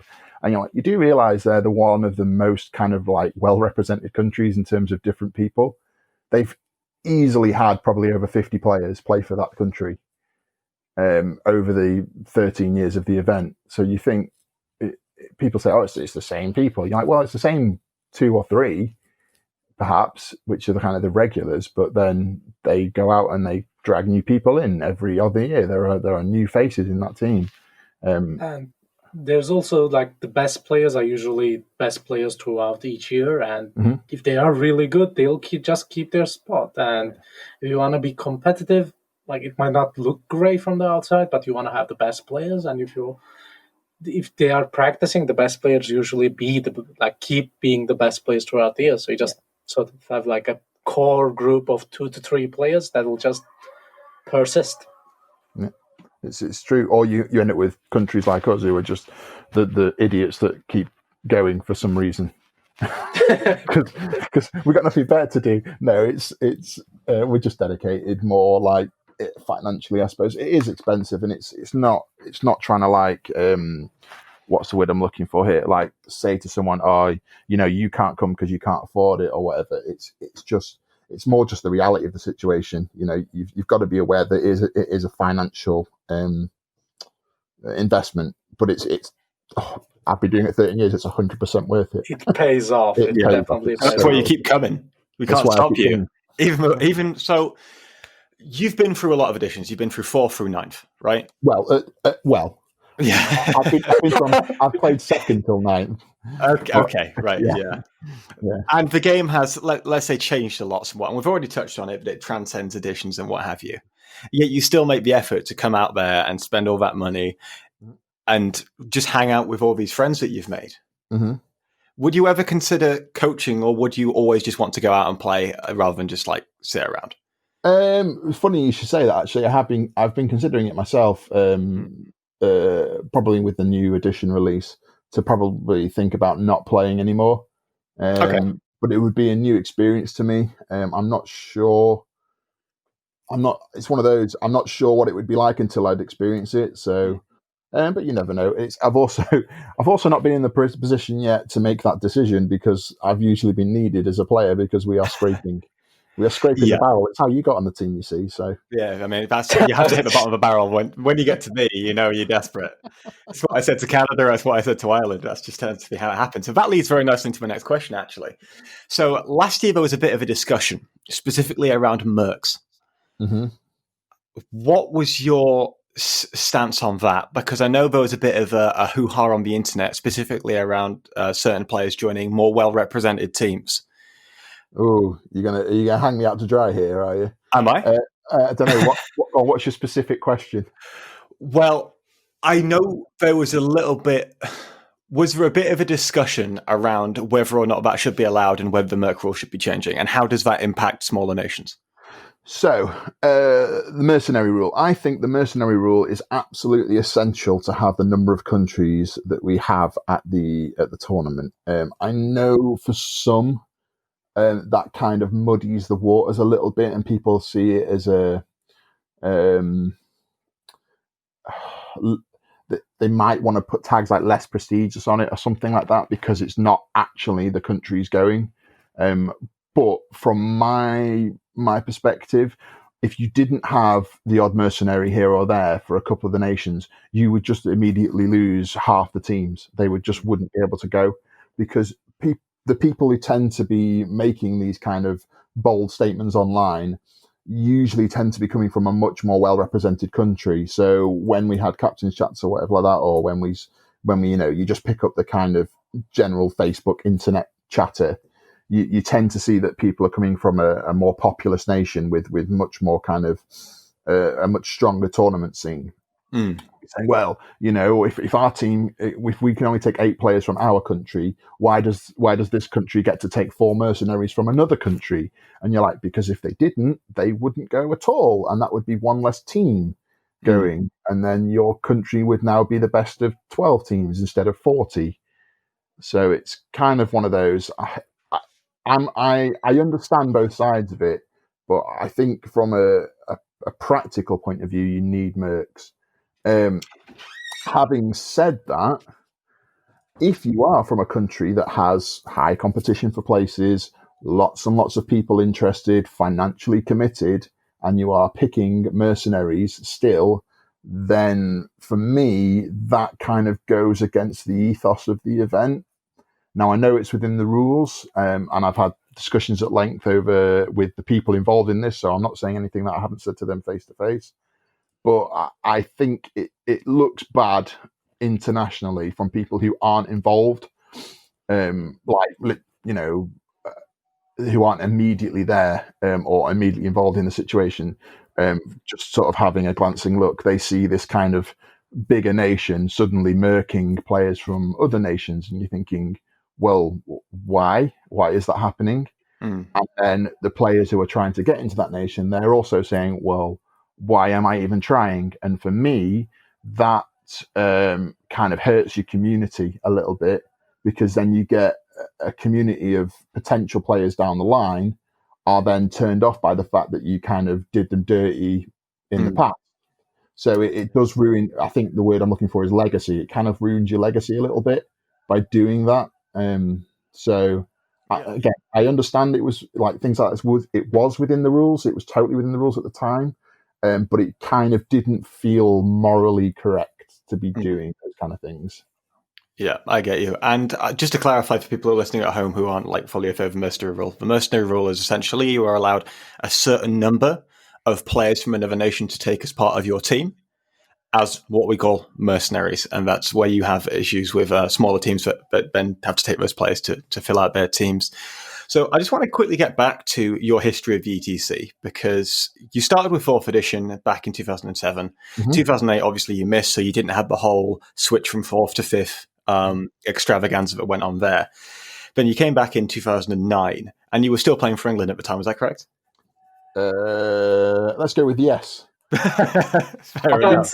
I've been to so many, I can't do it on year. You have to tell me by location, because I don't know which is. I can't do location. I have to do it on year. So unfortunately, we can have a bit of a struggle here. 2009 was that? Let's see. Where now? I'm a newbie when it comes to this. My first year was 2006. Poland, then Germany. It was Germany. It must have been Germany. Had to be Germany. Yes, I was playing for England still. Yeah. How did you find that experience going out there? Was it kind of more of a you're going out there trying to do your best? You got some proper tournament players in there now. You really fancy your chances. That year we had some actual tournament players. I think we were probably better represented as a nation. But we were internationally, I think we were still behind the curve. I think Poland, everyone who is involved with WTC or whatever knows historically how strong Poland have been. If you're newer to the WTC sort of scene, Poland basically went undefeated for God knows how many years. Oh, wow. They are the most successful team in the entire history of the event. They won it like the first 4 or 5 years. It was ridiculous. They just didn't get beat.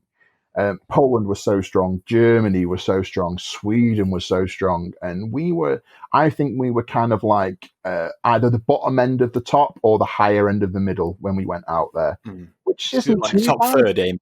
Yeah. We were top third, I would say, ability wise. Someone's going to go look this up now and go, oh, actually, you came 17th out of 20 teams and you were crap. But I'm actually looking at it. Yeah. No, it's you. Oh, dear. And, I'm probably completely wrong, but I felt like we had a good team when we went there because we had some stronger players. Now, don't get me wrong, we didn't have the best players in the country because we had some of the Cold Steel Merc guys. So if you know them from England, so we had like Alex West was captain. Then we had like Gary Marsh and Neil Gibbons, and then we had myself. We had Neil played for us, Rob Sims, Paul Burke, and I think Alan Elsur. Those are some old legacy names there, mate. Yeah, so they are some seriously old names there. So that was, I think that's 8 players, if I count it on. Alan might have been the after. Anyway, so like you say, some very good tournament players there, some kind of middle of the road ones, and a painter as well. So, just a random painter slung in to get you that best painter award, Yeah. So we did all right. But I did feel like we had a slightly better team. They weren't, and the difference with that is they were my friends. Don't get me wrong, they were my friends. I got on with them all very, very well. But they weren't like the original crew were the like Manchester Flame On lot. And we were all just buddies. Whereas now it was growing. It felt more like a national side because it was more represented across the country, sort of thing. Even though we threw Neil in there for lols. Did that definitely not Scottish? Did that create a kind of interesting dynamic because when you go to VTC, you often see, for example, a good example last year is you turn up and you see the Russian lists and you're looking at them and you're thinking, what on earth is this and how does this work? Or a couple of years ago where you'd see the German lists and think, those are all incredibly simple. Why aren't there any psychers in those lists? Did you ever have like where you all turned up at practice weekend because you were so far apart in the country where people had very different ideas of what was good? And were there any like interesting discussions that came of that? So not that long ago, we didn't do that. Practice weekends and things only really started to come in with when Josh took the captaincy of the England team. So going all the way, so going all the way back to like 07, 08, 9, 10. Again, the ETC was still growing. That sort of thing was still growing, and it really wasn't as big as it is now as the WTC with all these nations. So I think some of us took it more seriously than others in that sense. And so when you say practice weekends, people like myself were already just on top of their game. I was on top of my game sort of from 07 to like 2014, 15. I was right at the top of my game, but before that I was too young, and after that I'm now, old. And a bit more jaded, I think, yes. Old and jaded, yeah. And you've got more important things in your life as well as you grow up. Kids and family and wife and all that kind of stuff. So those things take over, don't they? But yeah. So moving through that period, 2011, 2012, you were still playing with England. Mm-hmm. And would you say those were some of the strongest teams you've ever played in? 2011, where was that one? Was that Switzerland? Switzerland. 2012, was that Poland too then? 2012, I think, was Poland, because that was the year England won it, wasn't it? Yeah, so I wasn't with England in 2012 then. So England 2011 in Switzerland, yes, I remember it well, was my last year with England. Oh, here we go. It can't be stopped anymore. So yeah, I played with England in that year. I remember my list, what I run. So I've got a good story about that tournament. Actually, I know this isn't probably the stuff you want, but so there was a game I was playing against Necrons, and it was the old 2011. What edition was that? 5th ed? Yeah, it was 5th ed. Yes, because 6th ed was 2012, wasn't it? Yeah, so 5th ed. So it was the old rules where you could run down a unit in combat if you beat them on an initiative roll-off. Yeah, that was it. After causing casualties. So I was playing a game against a Necron guy, and I had the old little, small squads of Wind Rider jet bikes to jump on objectives. And I had a big, massive, tooth and nail Seer Council. And it was a real good smash face list. And I got played against this Necron player. And I remember, I'm just going to charge this Necron Lord on foot with no weapons, no upgrades, nothing. He literally had the basic minimum a Necron Lord on foot could take. And I charged this Necron Lord, and then Josh Kane have just kind of hovered over my table because he finished my game. He's like, right, we need you to win this game. I was like, yeah, no worries, it's in the bag. I've just got to kill this Lord, and then my Seer Council will just mop up the rest of his army. My bikes will jump on objectives. And I rolled all my attacks. I did no wounds to his Lord. His Lord then turns around and kills one of my Warlocks. I fail my leadership check, and here's a Lord is initiative 2. My Farseer was initiative 6, or whatever it was. We roll our initiative dice. He rolls a 6. I roll a 1. He runs my entire Seer Council dead. Oh, wow. So my whole Seer Council, Josh has just stood there, looking at it, just going, okay. What has he done? I rolled a 1. And I was like, what? And I obviously then lost the game, lost the round, and it was just like, oh dear. So that did not go well for me there. Yeah. So yeah, that was my kind of tale of woe story from that event. I remember that was ridiculous. But yes, then for personal reasons that we won't go into now, I then left Team England. And that was me. I thought I was basically done as a player for the WTC. I wasn't going to be going again as a player, and I actually offered my services as a ref for 2012 in Poland. So I was actually going to go out there as a referee in that year, and that's when a certain Mr. Michael Collins rang me. He slid straight into your DMs, did he? He did. He wanted that second nationality. He did. So Mike, I knew Mike vaguely. We'd played a couple of games, and we kind of knew of each other. And then Mike rung me up and was like, "So guys, I hear you're Welsh." This sounds very familiar, Gaz. I like this story. And I was like, "Well, yes, I am as much Welsh as I am English." Perfect. I know, but I'm actually reffing right now. And he's like, "Okay, could you come and play for us and merc for us?"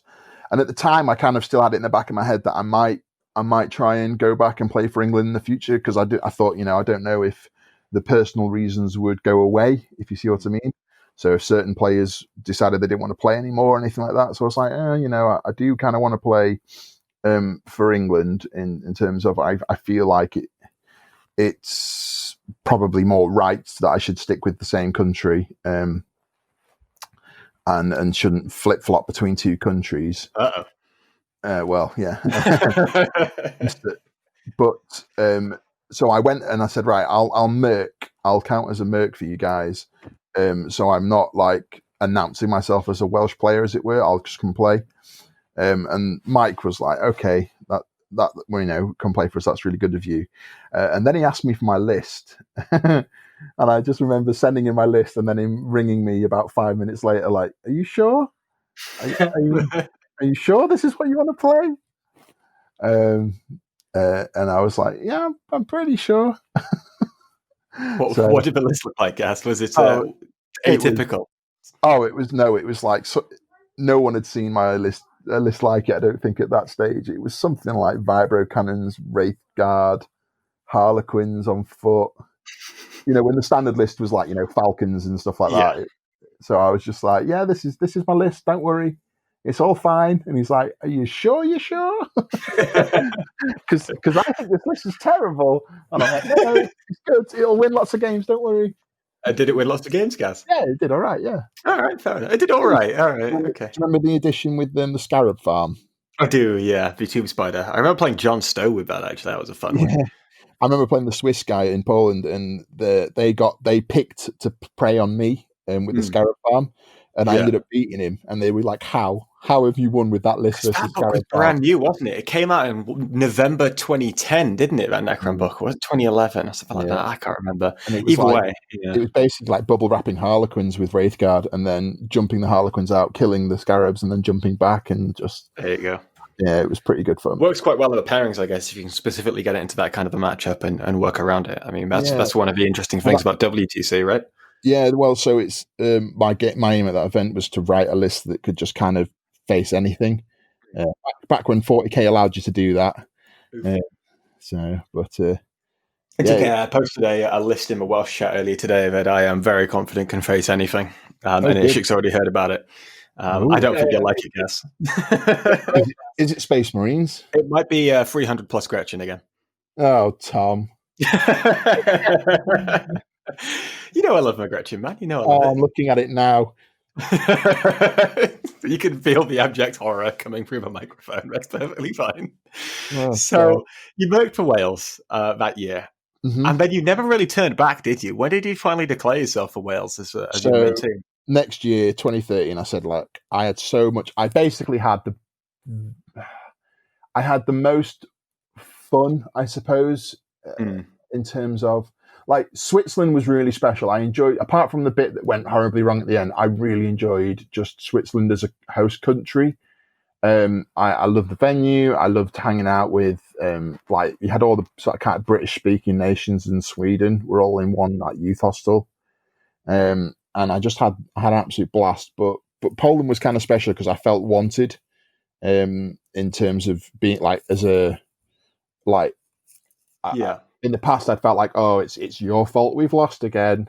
Yeah, rather than being we win together, we lose together. Yeah, whereas with Wales, it was a proper team ethos of if one of us loses, we all lose. If one of us wins, we all win. It's kind of it's all for one for all kind of thing. Yeah, it's a fantastic community with Wales, and I've really enjoyed playing with you guys because it is one of those things where we go and we try our best and we work hard, but at the same time we're spending a lot of money and we're spending a week hanging out with these guys, and if we're not having fun doing it, it's just not worthwhile, right? Yeah, I totally agree. So like that's when I sort of went, right, well, what I'll do is, because I did feel really like guilty about the whole flip-flop in a nation thing. So I was like, right, I will officially kind of to myself. It's not officially to anyone. But like to myself, I was like, right, I will renounce England. I renounce that nationality. I am now totally embracing my Welsh nationality, and that's it. If I don't get Wales again, then I'm not going again, because then I would feel really kind of silly. But I've loved the kind of ethos of the Welsh team since I joined it. I love the team spirit, the people involved. Everyone who knows me and knows Mike Collins knows that I've got a very well known little love interest with Mike and his bald head. I feel like we've all got a slight love interest with Mike, and obviously we had last episode when Matt was on the show talking about some of the stories. Yeah, he was on the previous show talking about the reversing incident. He's stolen my story. He has stolen your story, unfortunately, but it's so good you can tell it again if you want, from Gaz's own perspective. He's not even there. Yeah, you mentioned there are two versions of it, and like depending on who you ask, you get different versions. Can you explain the truth of the story? Yeah, give us the independent take, yes. So we just got off the plane, and you've got me, Mike Collins, Chris Green, and Simon Weekly, and I am absolutely in bits. I am so tired. I didn't sleep a wink the night before. I'd had a bit of a rum bum sort of thing, so I was just not in a good way. And Mike, we'd driven my car to the airport, so I was like, "Look, guys, I'm absolutely goosed. Can I have a bit of a nap before we drive home? I just feel so tired." And Mike was like, "Do you know what? It's all right. I'll drive. Just give me your keys and I'll drive." I was like, "Oh, that's really good of you." So I gave him my car keys, and he sort of went and sat in the car trying to like familiarize himself with all the knobs and dials and all that kind of stuff. Meanwhile, we're loading up the back, so we're putting our army cases and suitcases in the boot. I then go and sit in the passenger seat, and then Simon and Chris come and sit in the back seat. So Chris is behind me and Simon's behind Mike. And then Mike's like, "Right, okay, are we all ready?" It's like, "Yeah, we're all ready to go." "Okay, right, cool." So Mike then starts the engine, puts it into reverse, and all you just hear is this kind of like, "Oh, what was that? Was my engine just crunched? Has Mike not done the clutch properly?" And Mike kind of stops the car and then just doesn't look at anyone in particular, kind of just stares straight forward and goes, "Guys, who put my case in the boot?" And I look at Simon, Simon looks at Chris, and Chris looks at me. Like, "Well, I put my case in the boot. Did you put your boot?" "I put my case in the boot." Did any of you put Mike's case in the boot?" No, we didn't put Mike's case in the boot." No, none of us, Mike. We thought you'd put it in." And he's like, "No, I'd come to the car to check and remember, how I came to see if everything's all right. And I thought that one of you clowns might put it in the boot." And we're just like, and then we're all just like, "Oh my God, Mike's going to kill us." Because Mike's not small. Mike is 6'3", and I'm not sure he's 6'3", mate. Come on, he's not that big.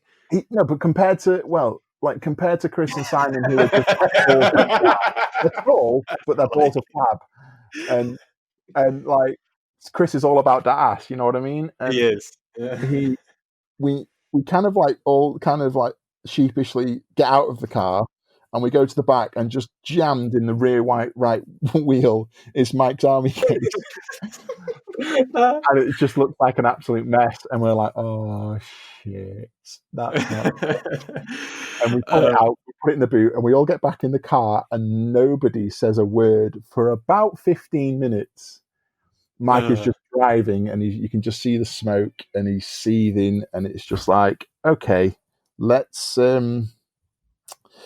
just get through this." And then after about 15 minutes, we're kind of all like, it's been too quiet now. So we get that kind of awful, when someone laughs at a It's funeral, awkward. Yeah. that feeling happens, and we all and then we all just start sniggering. So so it was kind of that deathly, oh, what did we do? And then we just started laughing, and it completely broke the ice, and we just laughing all the way home about it. And he was just like, for fuck's sakes, guys, like, why would you not just put it in? And it's like, we didn't know it was there. It was sorry, Mike. But the upside of it is when we got home, I was like, mate, honestly, let's just make a video, because I know we used to do the Allies of Convenience podcast. I still run events with it now, but I haven't done any podcasting for years. It feels like now. But we got home and did a video of Mike's army and his unboxing of his crushed army. And to be fair, his army survived. His army, there was like one or two broken models, but with like not too difficult to fix. And you got to give it to, because it was KR, the case. You've really got to give it KR, because we sent him a message saying, with the tag of the video, saying your indestructible box has basically saved this guy's army, even though it's been run over by a car. And they sent him a new case as like a sorry, but like as a thank you or whatever it was. Yeah, so, as a replacement for his for his own buffoonery of leaving your case behind the wheel of a car that you're about to drive backwards. I know, right? Who would do that? So stupid. Feels like he could even see it in his his wing mirror as well. Yeah, Looking about up. I do feel like with Wales, we do specifically have the best stories. We have all the good content. I'm sure every team's got their own stories and stuff like that, but our stories are good, and they usually involve either me or Mike doing something very stupid. So there's a couple of other people in there as well, but yeah. You've got the Andy Oakham. I won't tell you the Andy Oakham stories in a bedroom. I'll leave that one to your imagination. That was hilarious. Okay. We've got the shower where you could actually see into the shower, and the person in the shower didn't realize it until too late.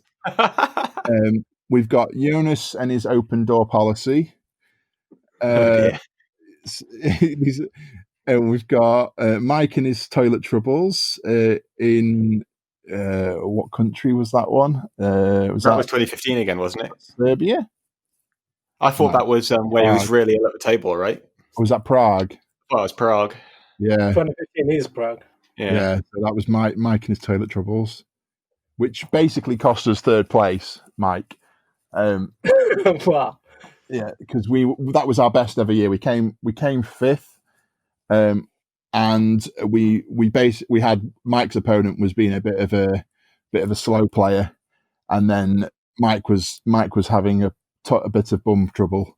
Yeah. And he didn't have the energy to argue because he wasn't feeling well. So I just want to quickly expand on that. So in 2015, so that's 5 years ago, Wales very nearly podiumed. Yeah. Wales have historically been quite a strong team, always contesting for like top 10. But over the last couple of years, we've kind of fallen away a bit. Yeah. Why do you think that's happened, and how do you think we fix it? Well, there's one very obvious answer, but I don't know if I should say it. Okay, don't say it then. you know the answer?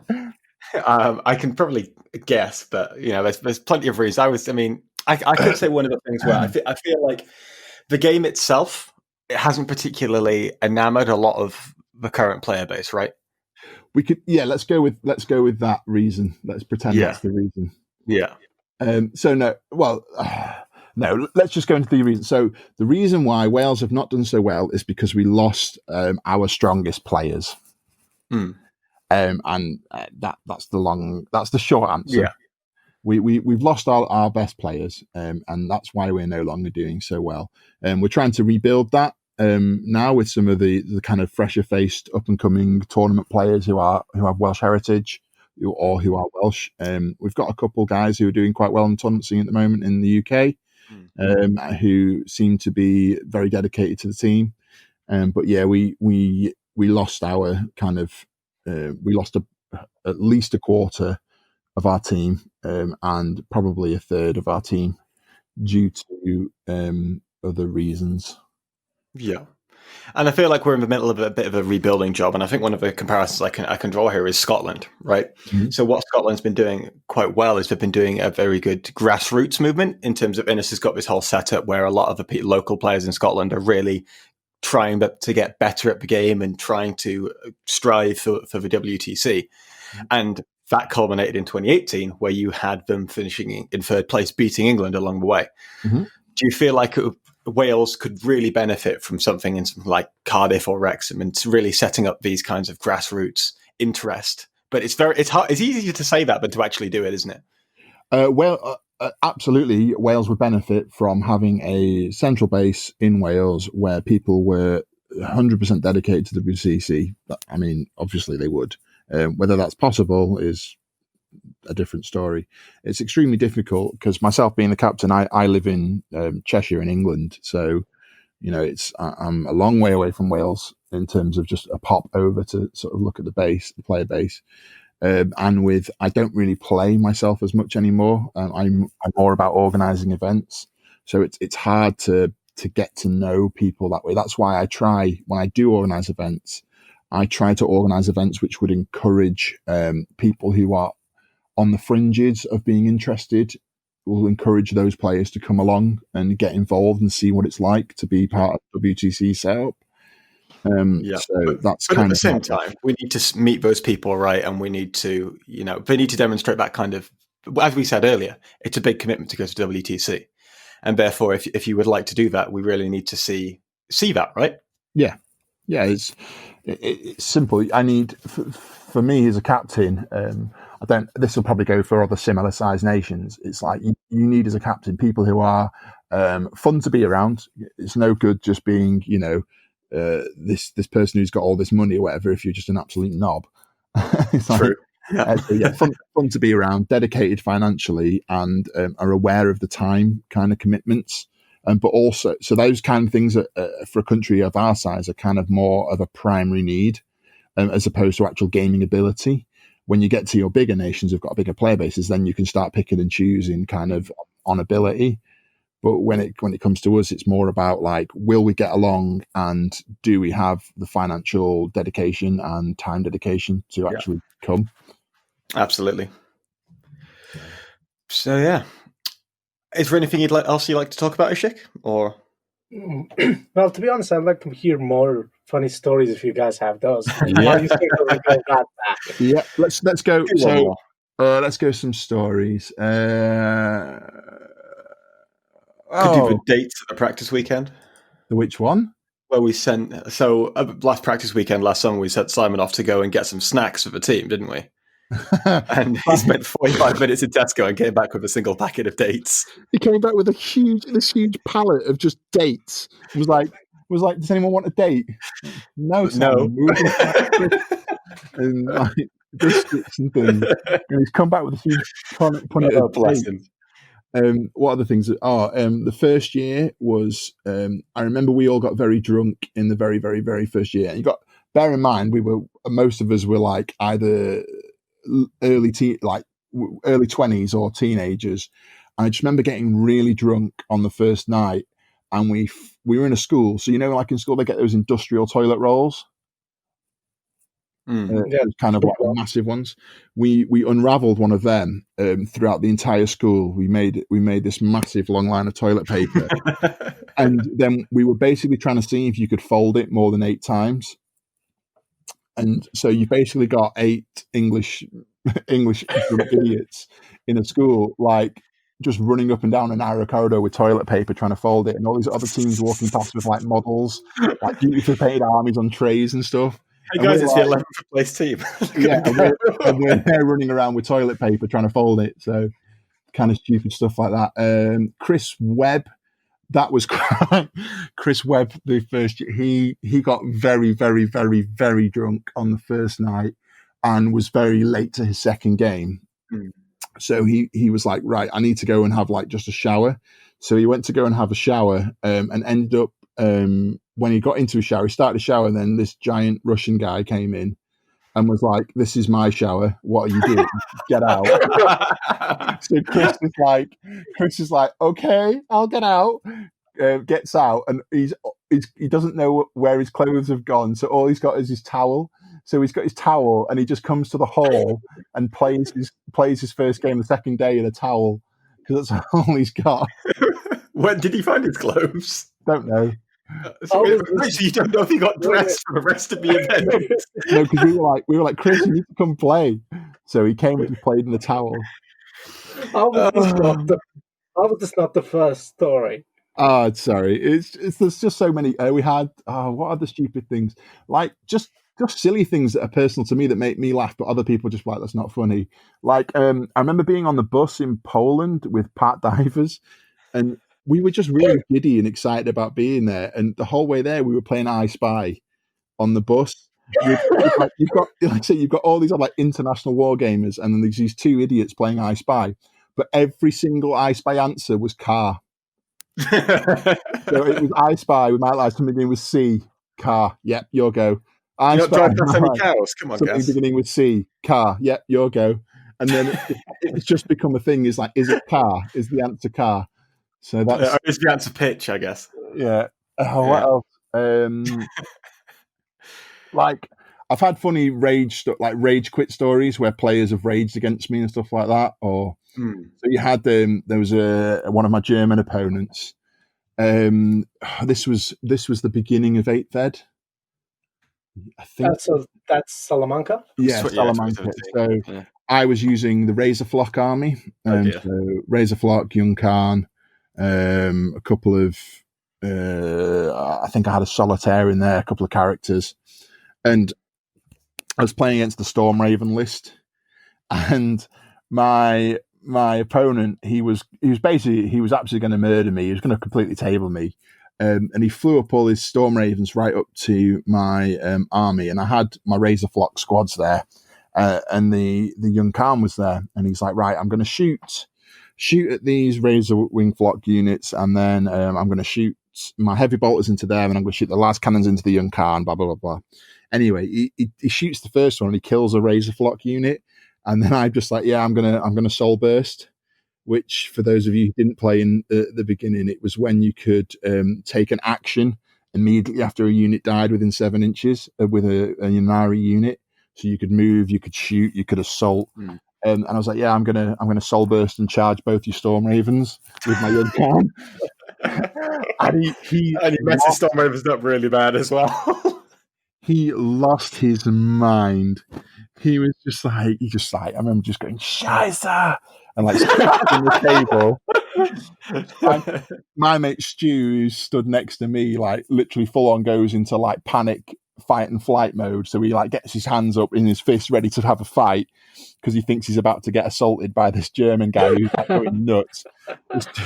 This guy's missus is sat next to him, and she's looking like, "What is going on? This is terrible." It's very serious, Cass. And I'm stood opposite him, just like letting him completely lose it. He was going crazy, and I just, after he sort of finished, I was just like, "Are you done?"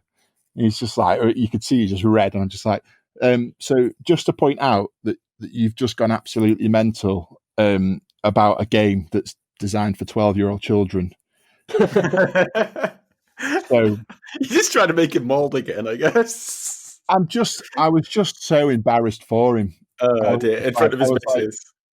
I was like, look, we've had a really nice game up until that point, and at the end of the day, it's a game of dice. Like, let's just get on with it. And then you know how I've got a history of saying those kind of things where it's like, all I need is this to happen, and it'll be fine. You know, you mean like 6 and 1 on Necron Lord, yeah. Yeah. Well, no, like one of the ones was the Masters years ago. I said, was this one where you rolled out your army from your book? Anything but a 1/1 for these warp spiders, and I win the game. 1/1, killed both of them. Right, great. So anyway, I was like, right, you said this. I was like, oh, you never know. You might kill the Young Khan on Overwatch. Oh no, Gaz. Why would you do that to yourself? That's your fault at that point. Yeah, so then he killed the Young Khan on Overwatch. So his entire little tantrum that he had was all for naught. He threw this tantrum and he ended up killing my Young Khan on Overwatch. Did you then throw a tantrum and storm up the hole? I just laughed my ass off. I thought it was hilarious. I'm assuming this is when you were playing with Wales, right? Not when you were. Yeah. So it wasn't like, oh, you're going to I was get. just like, oh, that's ridiculous. And then we had a good, to be fair, we had a good game from then on. But I was just like, dude, of course we have a good game, he's winning.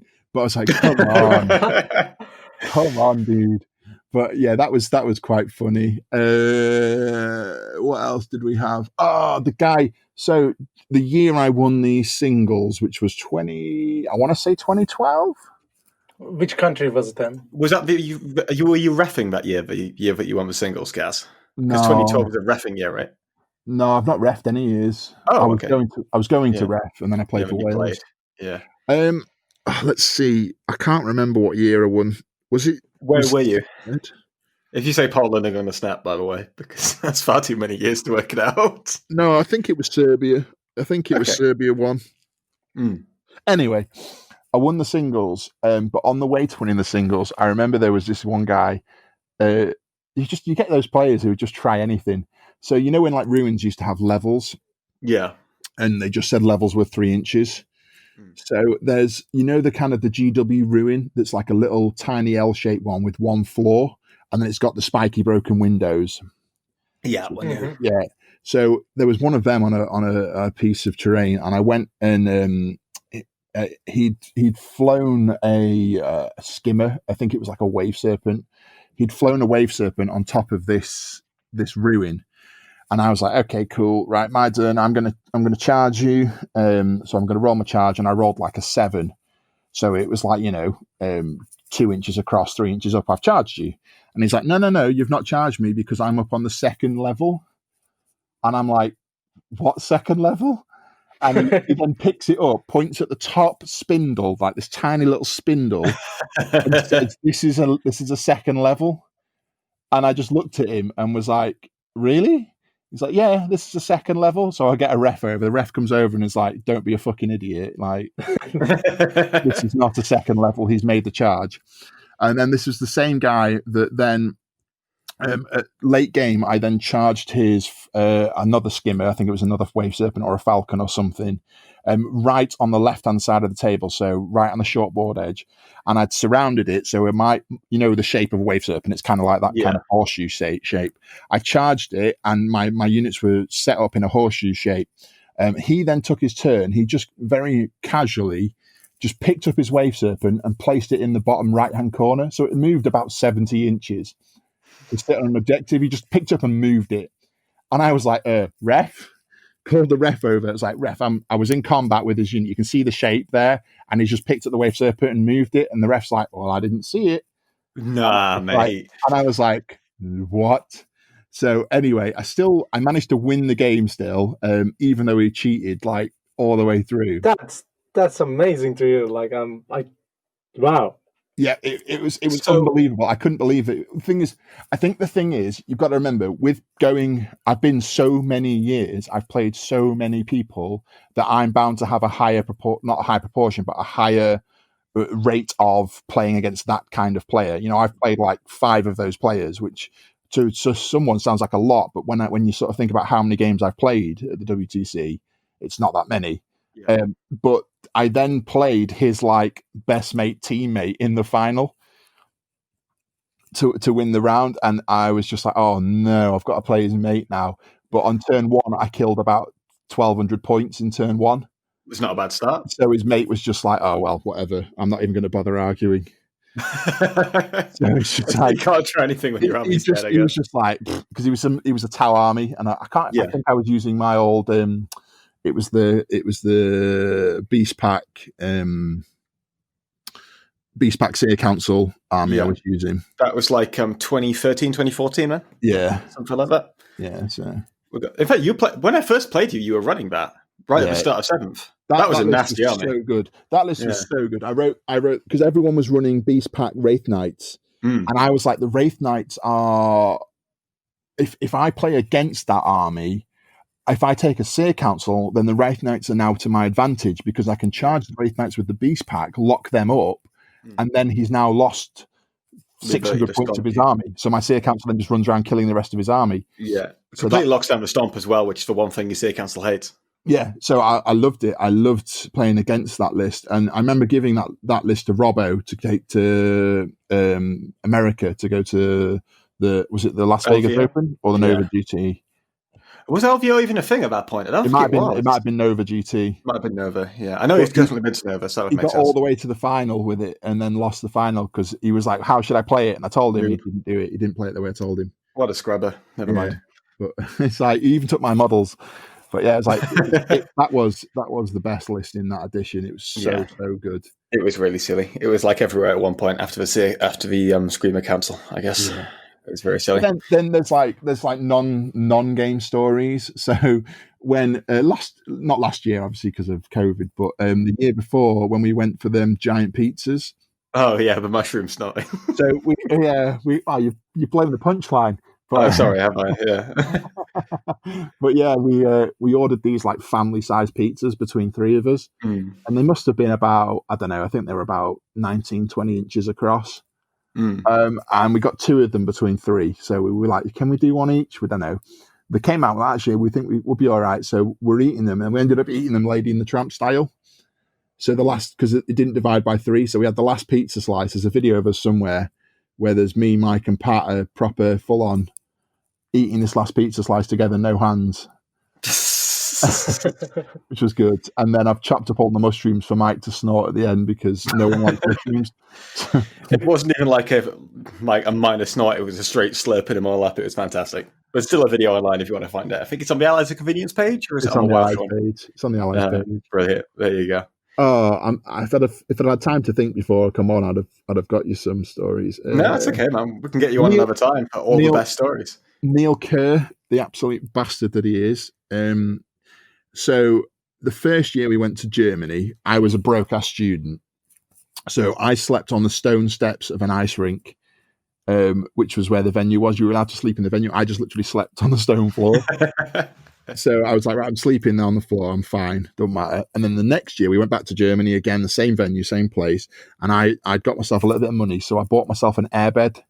So I took an airbed with me. I literally took my whole army, all my clothes and everything was in a rucksack. I put my whole army in a lunchbox. And I got to Germany with this airbed in my bottom of my bag. And I was like, yes, I'm just going to blow this up and I'm going to fall asleep on the steps. It's going to be the comfiest thing in the world.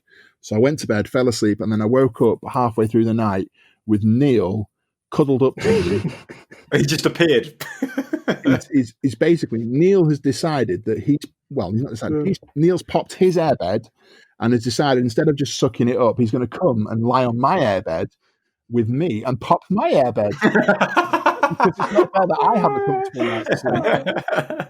So I've woken up on the floor on a flat airbed with Neil just snoring down my ear hole. Oh man, Neil snoring is legendary as well. Neil snores so loud he could suck fillings out from other people. And I've seen some very loud snorers, and Neil is by far the loudest of all snorers. But yeah, he just stole my bed, and I was fuming. Absolutely couldn't believe it. Oh dear! Someone call the ref.